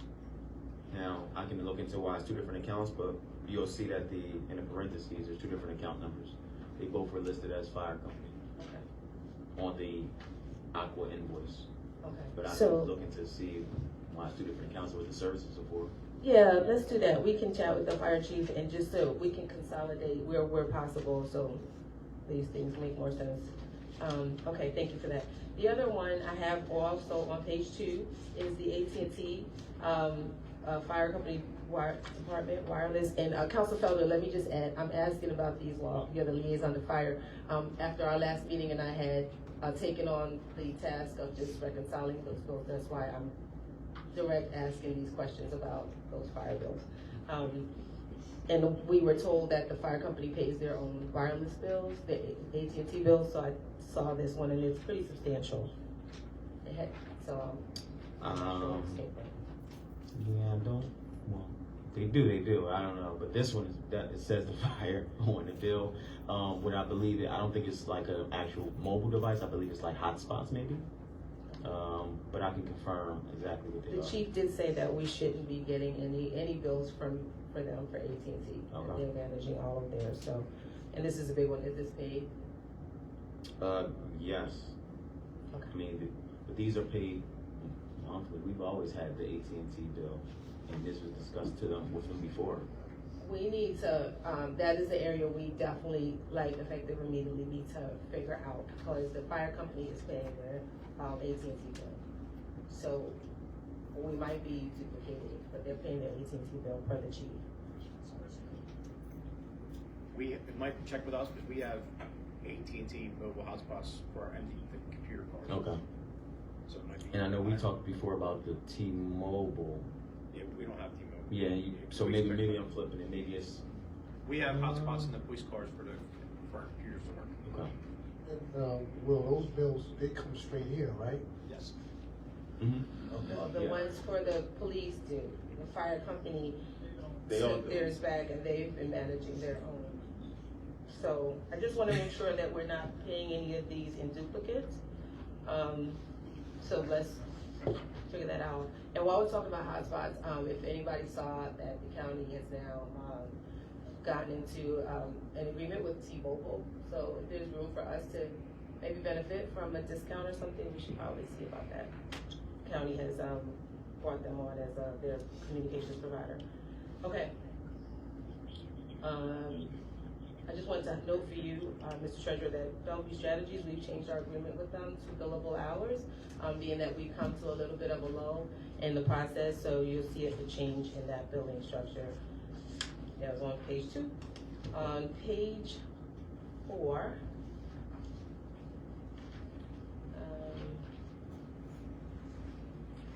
I think I know the answer to this, but I did see that there was an increase in our payment to NJN for the February 2026.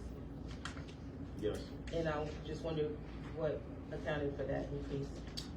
Annually, just slight increases for the services provided to the borough to work and orchestrate to get the train completed. Okay, chain related, that's what I thought. Okay, thank you.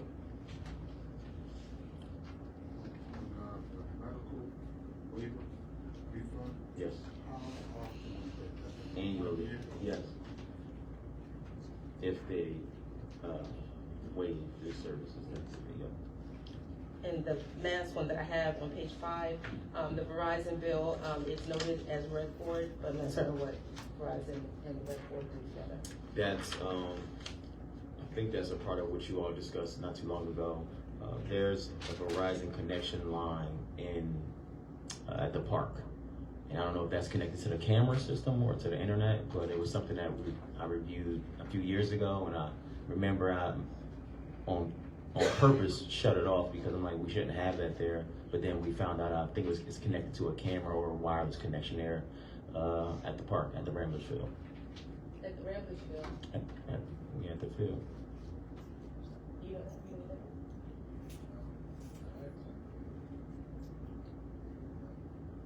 Let's look at that again. And this is a monthly bill? Yes. Okay. All right, let's look at that again. And so I just want to, just in full transparency, council, as we all do every month as we go through the bills list, but at this time, a little bit of extra scrutiny is needed as we try to just cut down in some areas and find some spaces where we have opportunities to restructure some payments and find discounts on ways to save money. It'll all count come budget time. So that is like some of the things that is normal for us, we will start looking at a little more closely. That's all the questions that I have on the bills list. Thank you, Mr. Treasurer. Are there any other questions for the Treasurer? Council? Those are great questions. Thank you for that. So, yeah, I mean, scrolling through here, I got my pink highlighter, so it's good to go. Okay. And for your first reporting, Madam Borough Manager Joy Taylor.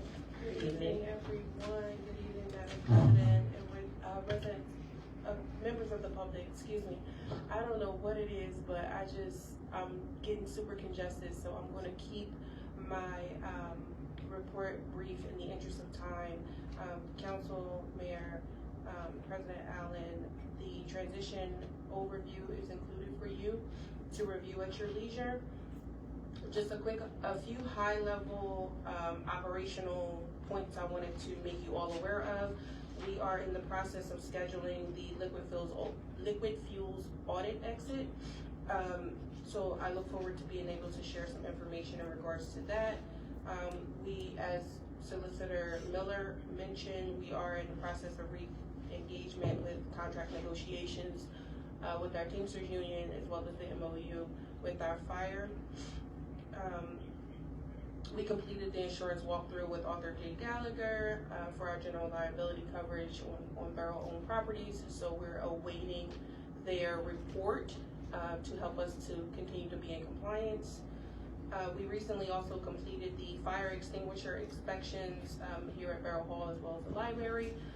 The police department will have theirs scheduled in the coming weeks. So we're staying on top of ensuring that our buildings and our personnel have the fire apparatuses they need in order to keep the borough safe. We're continuing to monitor and route calls, as the mayor mentioned, and I believe Councilman Felder mentioned as well. The trash has been a topic of concern for residents. We are aware. We're enhancing operations to ensure that those calls get routed directly to H&H so that we can stay focused on tasks here at the Borough, but also making sure that your concerns are being fielded directly to the trash provider. So we appreciate your patience as we navigate this process. I know some of the alleyways, especially on dead ends, are still difficult for the trucks to get down. But again, we do appreciate you. Please continue to contact H&H. They are going to get crews out there, and hopefully as the snow continues to melt and the ice breaks down, the trucks will be able to get in those alleyways. They'll become more passable and safe for trash collection to resume as normal. The last item I wanted to just report out on is that, again, we're continuing to respond to resident concerns, not even just trash related, but any concerns. So as you go through the prompts when you call Borough Hall, you'll notice now, like I said, with the trash, they will route you directly to H&H. Your taxes will still get directly routed to the tax collection agency, and then any other calls that you may have as it relates to borough functions, borough needs as a resident, you're still more than welcome to call or come back. And that concludes my report. I look forward to continuing to learn more about the wonderful events that happen here. I know Shaq has been a topic of discussion, so I'm excited to be able to observe all the things that committee does. The library's been doing amazing things. Everyone's been very welcoming, and I do appreciate that. All of the staff have also been very helpful in helping me to get acclimated with the community and the existing progress and projects that you have going on. So I'm excited to be here, and I thank you for this time. That concludes my report. Thank you very much. I just have two comments to make. One is that by way of whatever the official channel is, we need to add you as the right-to-know officer. And then there's some other spaces, right, that we need to change your name. The other thing, thank you very much for the calls, rerouting the calls to H&H. I do want to find a way to close that loop, because I want us to also have the insights as to what the residents are experiencing.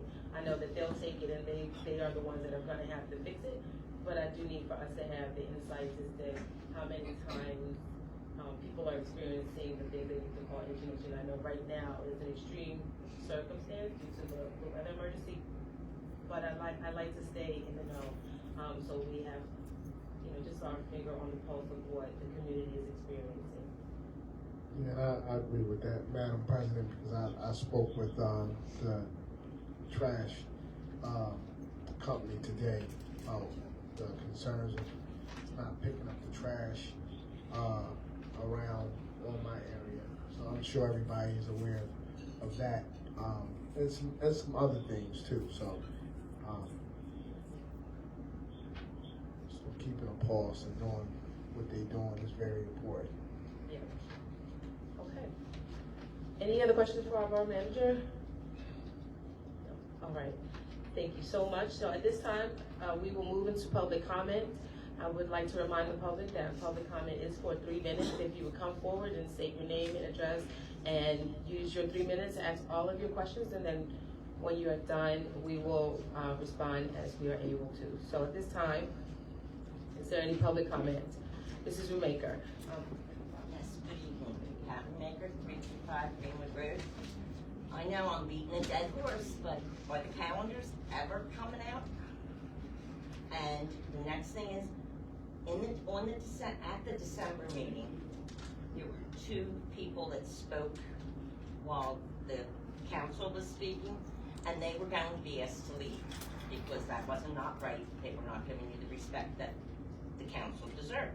I want to know, are we as residents to demand the same respect? And when we're not given it, what recourse do we have? We can't say, remove that council person. And I asked that last month on the 15th, that was never answered. This one just got answered. Mr. Booker was saying about the parking, I agree wholeheartedly. I drive up the street, you either have to dodge the ice or dodge the cars. But now Field's okay to angle park. I didn't know Sharon Hill had angle park. The driveways in the 1 and 200 block, even side of Laurel, the trash truck says they can't get down. Well, if the trash truck can't get down, how's the fire truck getting up in case of an emergency? 5 years ago, you had a meet and greet with it, and some of the current board members, council members were there, and the fire marshal said then that fire truck cannot get up this driveway. Well, guess what? It still couldn't get up the driveway. But it was going to be looked into 5 years ago. Still hasn't happened. And I know my sister's trash got picked up one time in the last 2 weeks. And that's a health hazard. I mean, that's just not right. And let's see. And Mr. Felder, that's really a good idea. Oh, I'm sorry, I just hit you with my papers. That's a good idea about minimizing your trash. But I was told you cannot put things out on recycling day in a plastic bag. I sit there, or as I'm driving, like to go to the Acme in Holmes, and you see the trash truck picking up plastic bags, throwing them right in the truck. And I'm thinking, you're not allowed to have plastic bags, but they're doing it.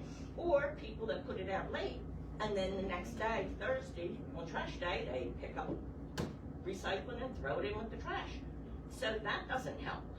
Somebody needs to tell them, you can't, you're not supposed to take plastic bags. You can't take recycling with the trash. But nobody seems to want to do that. Because I said to one of my neighbors, oh, you can't do that. It's a plastic bag. He says, I do it all the time. Okay. So, and I'm not going to be the one to say no.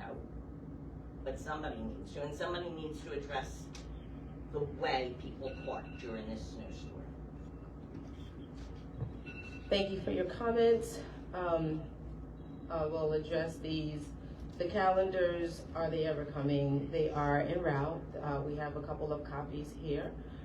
As we always do, we add the first month of the next year to the end of the calendar because there are some things in December that we have to do, and in this particular year we had to wait until reorganization to actually print the calendars, but they are completed and they are en route. Regarding the removal of residents, for anyone who hasn't been to quite a few meetings, in the last 5-6 years, we've only had to remove residents from this room not when they spoke out of turn, because they can be redirected, but when they are disrespectful and disruptive to the point that the business can't go forward is when we've asked people to be removed. And there's no exception to that. This council has been amenable and always listens and tolerates a lot of disrespect and out of line speaking, but we don't just, and I just want to dispel if anybody thinks that we're just, at will saying, removing people, because we don't operate like that, and we haven't since I've been on this council. And so with regard to if a council member interrupts someone speaking, I asked you at the last meeting to clarify who you were, and you were not comfortable. I didn't. Can I finish? Because this is why we say you have your 3 minutes and we do not interrupt. But everyone's human. So if there was an interruption, but what I was saying is, yeah, I asked you to just be very transparent so that we could address it at the time. And you didn't want to, you didn't feel comfortable, and I still can't address what your specific ask is. That's why you didn't get an answer to that last month. But I'm trying to tell you that councilors are not going to be, in my recall of that meeting, And anyone else can please chime in if my recall is off if that happened. I don't recall an instance where a counselor aggressed or was overly disruptive or spoke out of turn while a member of the public was speaking to the point that someone should have said they should leave. And that's not what happened in the room when the other person was asked to not disrupt, and they stopped, and we never asked them to be removed. That's what happened. I think it's on the video, we can go back. The person disrupted. We said if the disruptions continue, we need the chief to remove them, and they did not continue, and no one was asked to be removed. So that's that. I'm just gonna go ahead down the list. I agree with that. I'm just Ms. saying. Your 3 minutes are up, and so I want to answer your question and get to the rest of the public's Madam questions. President, may Yes, I ma'am. add one thing around that? I heard something a little bit different, and I just wanted to see if this may help. Yes, I think what you're asking is, if we're asking you for respect, should we give you guys respect? And I think Madam President has talked to us about holding our emotions when we're up here. Sometimes we get a little heated, but I think you're right. If there's a time where we disrespected you, I want to make sure that we're saying that is not our intent, because I think that's what I was hearing. Like, if we can ask you for respect, can you guys hold us to the same sort of standards? And we want to say yes. And just like you guys, you may get heated periodically. Sometimes folks may get heated, but I think we talked about us being able to hold our composure up here. And if that has happened, definitely from me, and I know from my colleagues, we would apologize for that. Thank you. Thank you, Councilor Fleming. As far as the driveways on the 1 and 200 block and the trash trucks not being able to get up, I think the mayor spoke to the need for people to move their cars up and the snow removal for citizens to take care of their property and remove the snow so that can happen. We have had some places where, for safety reasons, we had to assist and do some snow removal, but residents have to be able to take care of their property as well. And as far as the conversation that we had 5 years ago, and Councilor Felder, if you would like to ask the fire company to remind us, but I was there, and I do recall that the question at the time was about a tree that was at the top of that block that was impeding their ability to make the turn. Not certain that it had to do with snow, or, well, it didn't, it was springtime. And so we can go back and see what the conditions are today. They have not reported to us since then, and I know we talked about addressing it, but I don't recall where it landed at the time. But I have not heard further reporting that that places hindrance to the fire company. If it is, we will address it immediately. I do remember us learning about that while we were there on the corner that day having the meeting. So to your question about trash not being picked up in plastic bags, it's specific, and this might be what you're talking about. It's specific to like the supermarket plastic bags that people tie up stuff and put them out. Those, we have been told, will jam up the recycling machine. Other trash, like the hefty bags and everything that people put out, those plastics are allowed. So we had in the past been told that if they put recycling in those plastic bags, it will jam up the machine, and that's what they used to not pick up. If there's any change to that, we'll find out and then report back if that is an allowable way. But to my knowledge, it's either the can or a box or something like that, not one of those supermarket type plastic bags. I think that I got everything. President, as far as more information in regards to exactly what you mentioned, I want to take some initiative and do more outreach and find more ways to communicate those small items, because yes, they are, we oftentimes miss that the small items become creeping, painful things in the future. It's like why some of the alleyways are so bad is because, oh, we'll take care of it later and things like that, but people understood more of the consequences of the lack of care in those small areas. We realize how bad it is and how it's leading to repercussions now. And other smaller things. So I'm going to work on outreach as far as communicating these rules, regulations, and understanding of community. That's something I'll take on. Actually, I hope that you would hold me accountable. I want to find some ways to kind of reach out and some fun ways and some normal ways. I don't know. I've kind of come to the conclusion that there's so many ways right now within media, within our social media platforms, within our streaming libraries, that anything is possible. So the outreach, I will take responsibility for that. So just hold me accountable. Thank you, Mayor Booker. Okay, is there any other public comment? Ms. Holcomb, how are you? Good evening. Good evening, everyone. I get to be on this side of the place. Good evening, Sandra Holcomb, 115 Brainerd Boulevard. Good evening, Madam President, Council, Borough Manager. Number one, are you still giving out recycling cans? Yes. And where do I get it? We can bring it over. The guys will drop one off. Do you need it at your house? Yes. Okay. Yes, somebody, because they need it more than I Let me just, Madam Borough Manager, can you capture that and have the guys drop one off? Thank you. So, the Ramblers, the Recreation Board, Shack, do you have open meetings still? I saw it on the campus, I got a digital calendar. And are they still monthly, and are they open to the public? I'm sorry, that's my bad, because I looked at you and I said, we'll bring the trash can. Please ask all of your questions and then we will That's okay. and answer, okay? Did you do that your last one? That was last- okay. Yes, that's it. Yes, please. Yes, Shack still has, open public meetings. It's the first Monday of the month. Okay. I believe we do have one that might be, no, I don't think so. That was the flea market. So we're good, yes, even Labor Day, we will be here, and we're upstairs on the second floor, first Monday of the month. First Monday, okay. And At 7 p.m. 7 p.m. And Recreation and Ramblers? Yes, recreation. And they're open to the public? Okay. And if you're not gonna have them, do you put something up to say you won't be having a meeting? Well, I haven't done it, but I will. Okay, Thank you. all right. And are either one of them create boards, actual boards? Yes. They are?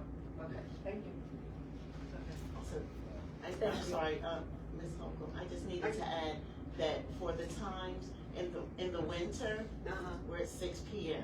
Gotcha. When, you know, in the spring, when the time Sorry. changes, we go to 7, of course, because it's later. Gotcha. Okay.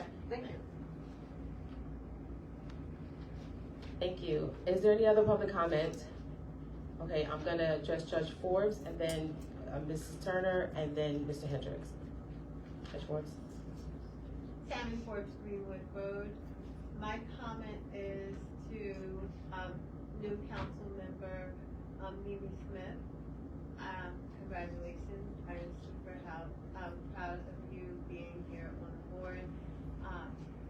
I've known Mimi since 2018 and worked with her with just making sure that Sharon Hill, at that time, Sharon Hill Democratic Committee was, serving our community, and it is just so wonderful to see you actually sitting here now.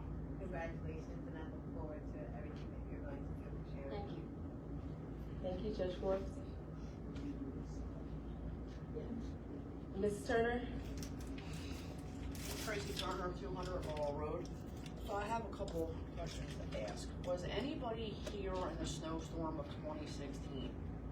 We had a big snowstorm. Yep. We had feet and feet upon feet of snow in our alleyways. The Borough guys got in their trucks.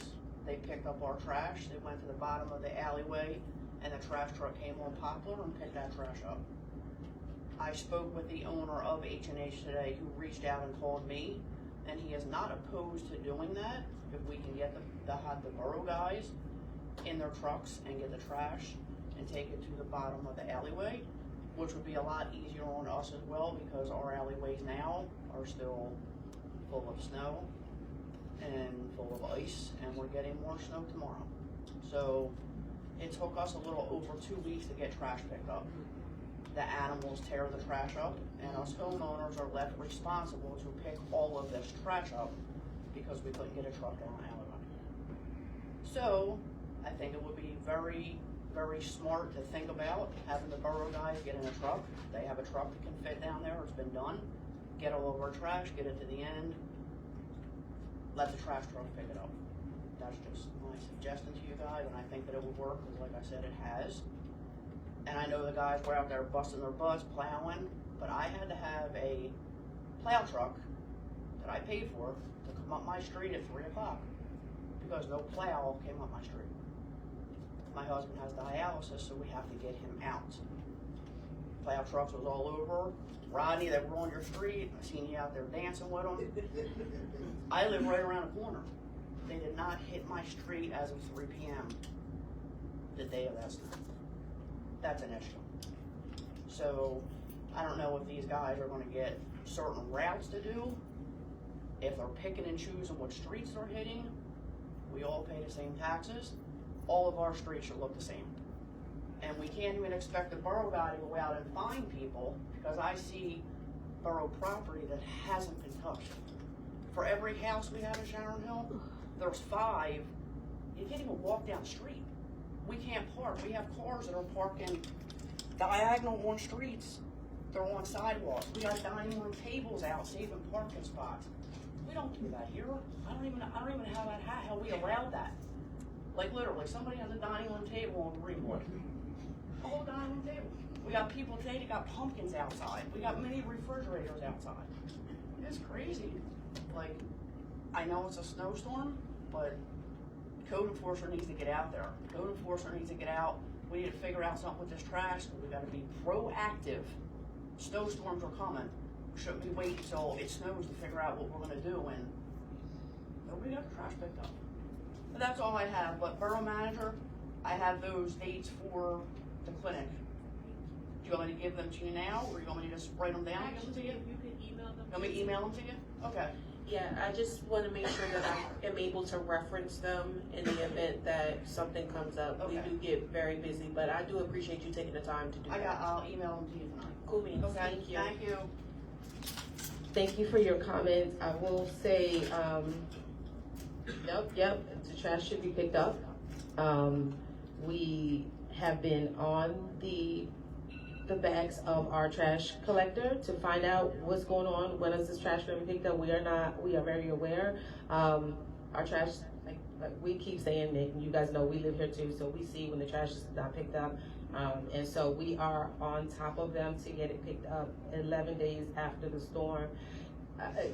It doesn't, for me, it doesn't make sense why we would have this amount of delay. So yes to everything you said, and we are staying on top of them to get this trash picked up. Jump into like the first recommendation you made. I will ask the borough manager to look into that. I was here in 2016, my trash gets collected on the front, so I didn't have that experience, but let's look into how we can get that for those routes that are being still blocked because of snow. And yes, we'll look at the dining room table in the street. Madam President, I just wanted to say to Ms. Turner, thank you. That was a great recommendation, because sometimes we need folks to bring those kind of recommendations. I wouldn't have thought of something like that, so thank you for at least bringing some sort of solution to us to consider. VP, and then Council Caucus. No, I don't. Well, yeah, thanks for bringing that up. Been saying the same stuff, and I've been calling the same as all of the other residents. What I will say is that when it comes to our highway and things that are being asked for them to do, you gotta kind of like be careful with that because of union, and them putting in grievances and stuff like that, with going down the block and bringing trash down and stuff like that. That's a very, I know we've done it in the past, but I just wanted to just leave that there. However, we have been talking about proactive things to do, myself and Madam President, about being proactive about this period.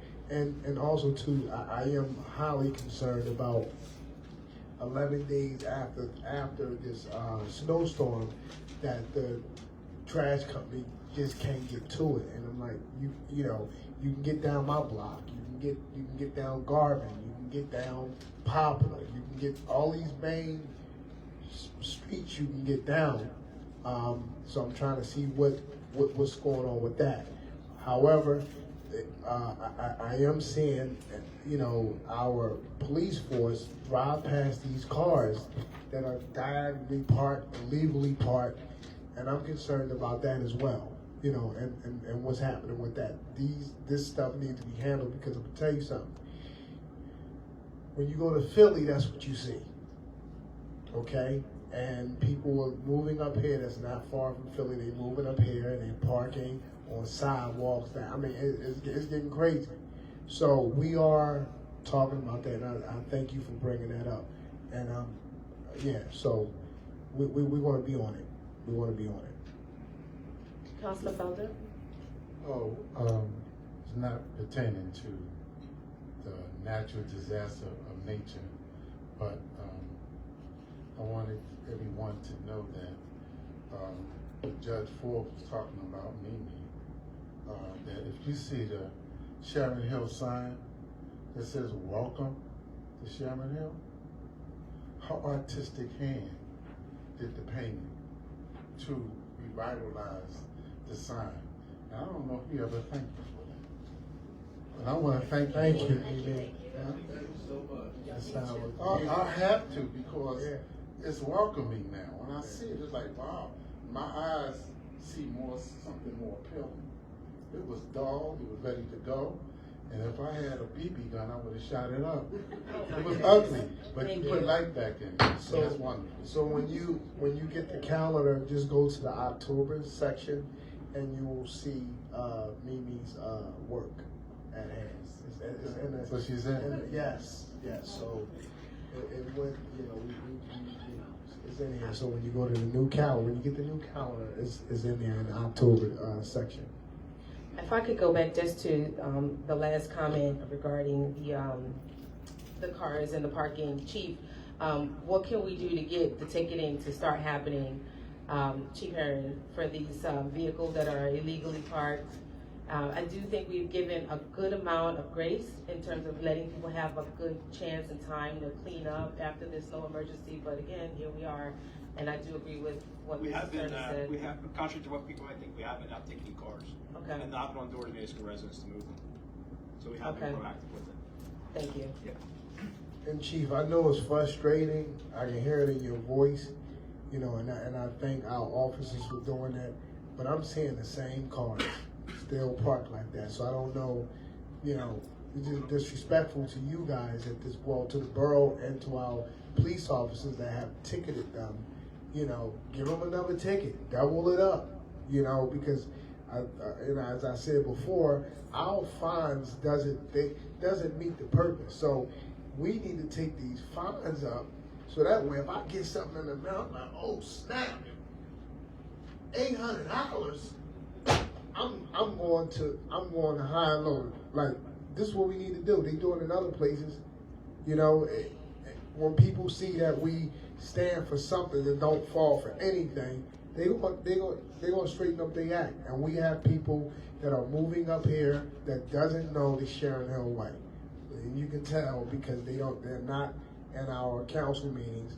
And as soon as we take these fines up and be on it and be consistent, they won't be in here complaining because they don't know. And that's what we want them to do. We want them to come in here and complain. You know, I'm waiting for them respectfully. Send it out now. Thank you for your comments. Mr. Hendricks? Good evening. My name's Tom Hendrick, 1415 Knowles Avenue. I had a problem with the trash company. They haven't came and picked my trash up. They finally came today and picked it up after 2 weeks. But they didn't pick it up. They picked everybody else's trash up except my 2 cans at the end of the driveway. So I did take your advice, and I did call H&H, and I left them a text message. So they text messaged me back and said, leave it there, we'll come out with a pickup truck and pick it up. So I was okay. So I looked out later, they did come out, but they only took a little bit of the trash out of the cans. So I called them again and texted them again. They came out again with the truck again, their pickup truck, and still didn't take all the trash cans. So, I mean, how many more damn times do I have to call them to get them to come out and take my trash? And I shook the can to make sure it wasn't frozen on the bottom of it. And they're still trash my trash cans. And that's the one thing I have a question I have. And then the other one is, I mean, some of you may know, might not know, I used to work for the Borough of Sharon Hill, I was on the highway department for 25 years. What Ms. Turner said about picking the trash up at the bottom of the alley, we did do that, we did bring it down, we were teamsters at the time, and they had no problem with that, so I know they can't file grievance for that. The other thing is, I did code enforcement for years too, in the Borough of Sharon Hill. I had 24 hours after the last snowflake clears. Borough residents have 24 hours by code to remove all the snow from the sidewalk. Well, how come all around Barker, Woodland Avenue, Memorial Park, Reader Wax, and borough-owned properties on the bridges and everything, the snow's not cleared off? I mean, I've seen kids today walking down Barker Avenue, the school kids in the middle of the street. I mean, it's unacceptable. I mean, I worked on the highway department in '96 and we had 2.5 feet of snow on the ground, and there was only 2 of us on the highway. We cleared all the streets and did all of our, sidewalk before we were allowed to leave to go home. I mean, I understand there's 2 or 3 guys on the highway. How come the borough sidewalks are not getting done? How can we enforce, our code enforcement can enforce it on borough residents if the borough of Sharon Hill can't get their own sidewalks done? That's all I got. Thank you. Thank you, Mr. Hendricks. We will follow up. I just will ask, and I know you know about how to collect trash, but just to clarify, there is no like construction debris or things that they would have a reason for leaving behind in your cans, right? Yeah, okay, so we'll follow up on why they want to keep, maybe they just like your home, I'm not sure, we'll find out. And then, as for the borough properties that are not cleared, we definitely need to, Borough Manager, if we can follow up on any of those as it pertains. I have been calling myself for enforcement where I'm seeing the children walking out in the street, where residents as well as businesses have not cleared their streets. I was under the impression that all borough property had been cleared by now, so we will get eyes on that by tomorrow morning and complete the effort to clear the borough properties. Thank you for your comments. Second. Any other public comments? Mr. Draco, good evening. Good evening. I guess my comment was to, well, the comment in general was about recycle, because I did ask many meetings ago with our last borough manager concerning recycle, and with it was the fact that if recycle, if it wasn't picked up on one particular day, that it could actually be picked up as trash on the next day. It could. And then I said, my other question was, I don't know if you remember, was it very important that if we recycled or not, or was it a fine to it, or did we make a certain amount of money from it? And I was given the information, we have just a certain type of amount that's given, and it doesn't either matter either way if we recycled or not. But it is what it is. It's a good practice. So even if individuals put them in, I know the black bags was another thing. It could not be in a black trash bag, because they needed to be able to see into that bag, and having black trash bags, because I was very adamant about recycling during that time. And because my recycle was out, they didn't pick it up, and then the next day was trash day, so they picked it up for trash. And I said, were we missing out on monies as a borough for them not getting the recycle? And the answer that was given to me that night was no.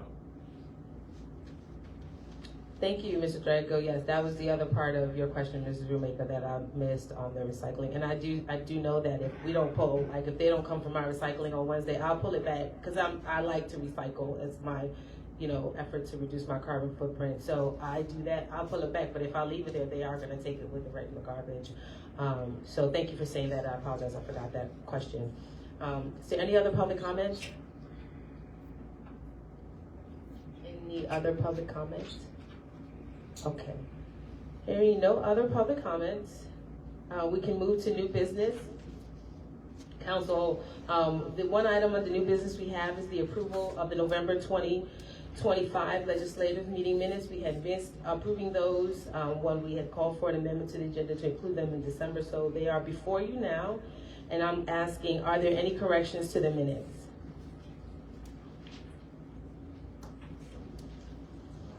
And these are we did see these before, I just wanted them before as well, we voted on them. Any corrections to the minutes? Okay, hearing no corrections, the minutes are adopted as submitted. Under old business, council, I had put traffic calming back on the list as we are approaching the spring season where road work can be considered. So the chief has been taking street names from us throughout the year of places where he will do the speed study that we will use then to determine if we if a particular street is eligible for consideration of the speed bumps. So we'll start having those conversations again. Is there any other old business, council? No? Okay. So hearing no other old business, I will share that our upcoming meeting is a legislative meeting to be held on Thursday, February 19th at 7 p.m. And happy Black History Month to everyone. Our quote of the meeting for this evening is, "If you know from whence you came, there's really no limit to where you can go," by the great James Baldwin. And hearing no other business at this time, we can adjourn our meeting at 9:16 p.m. Thank you all.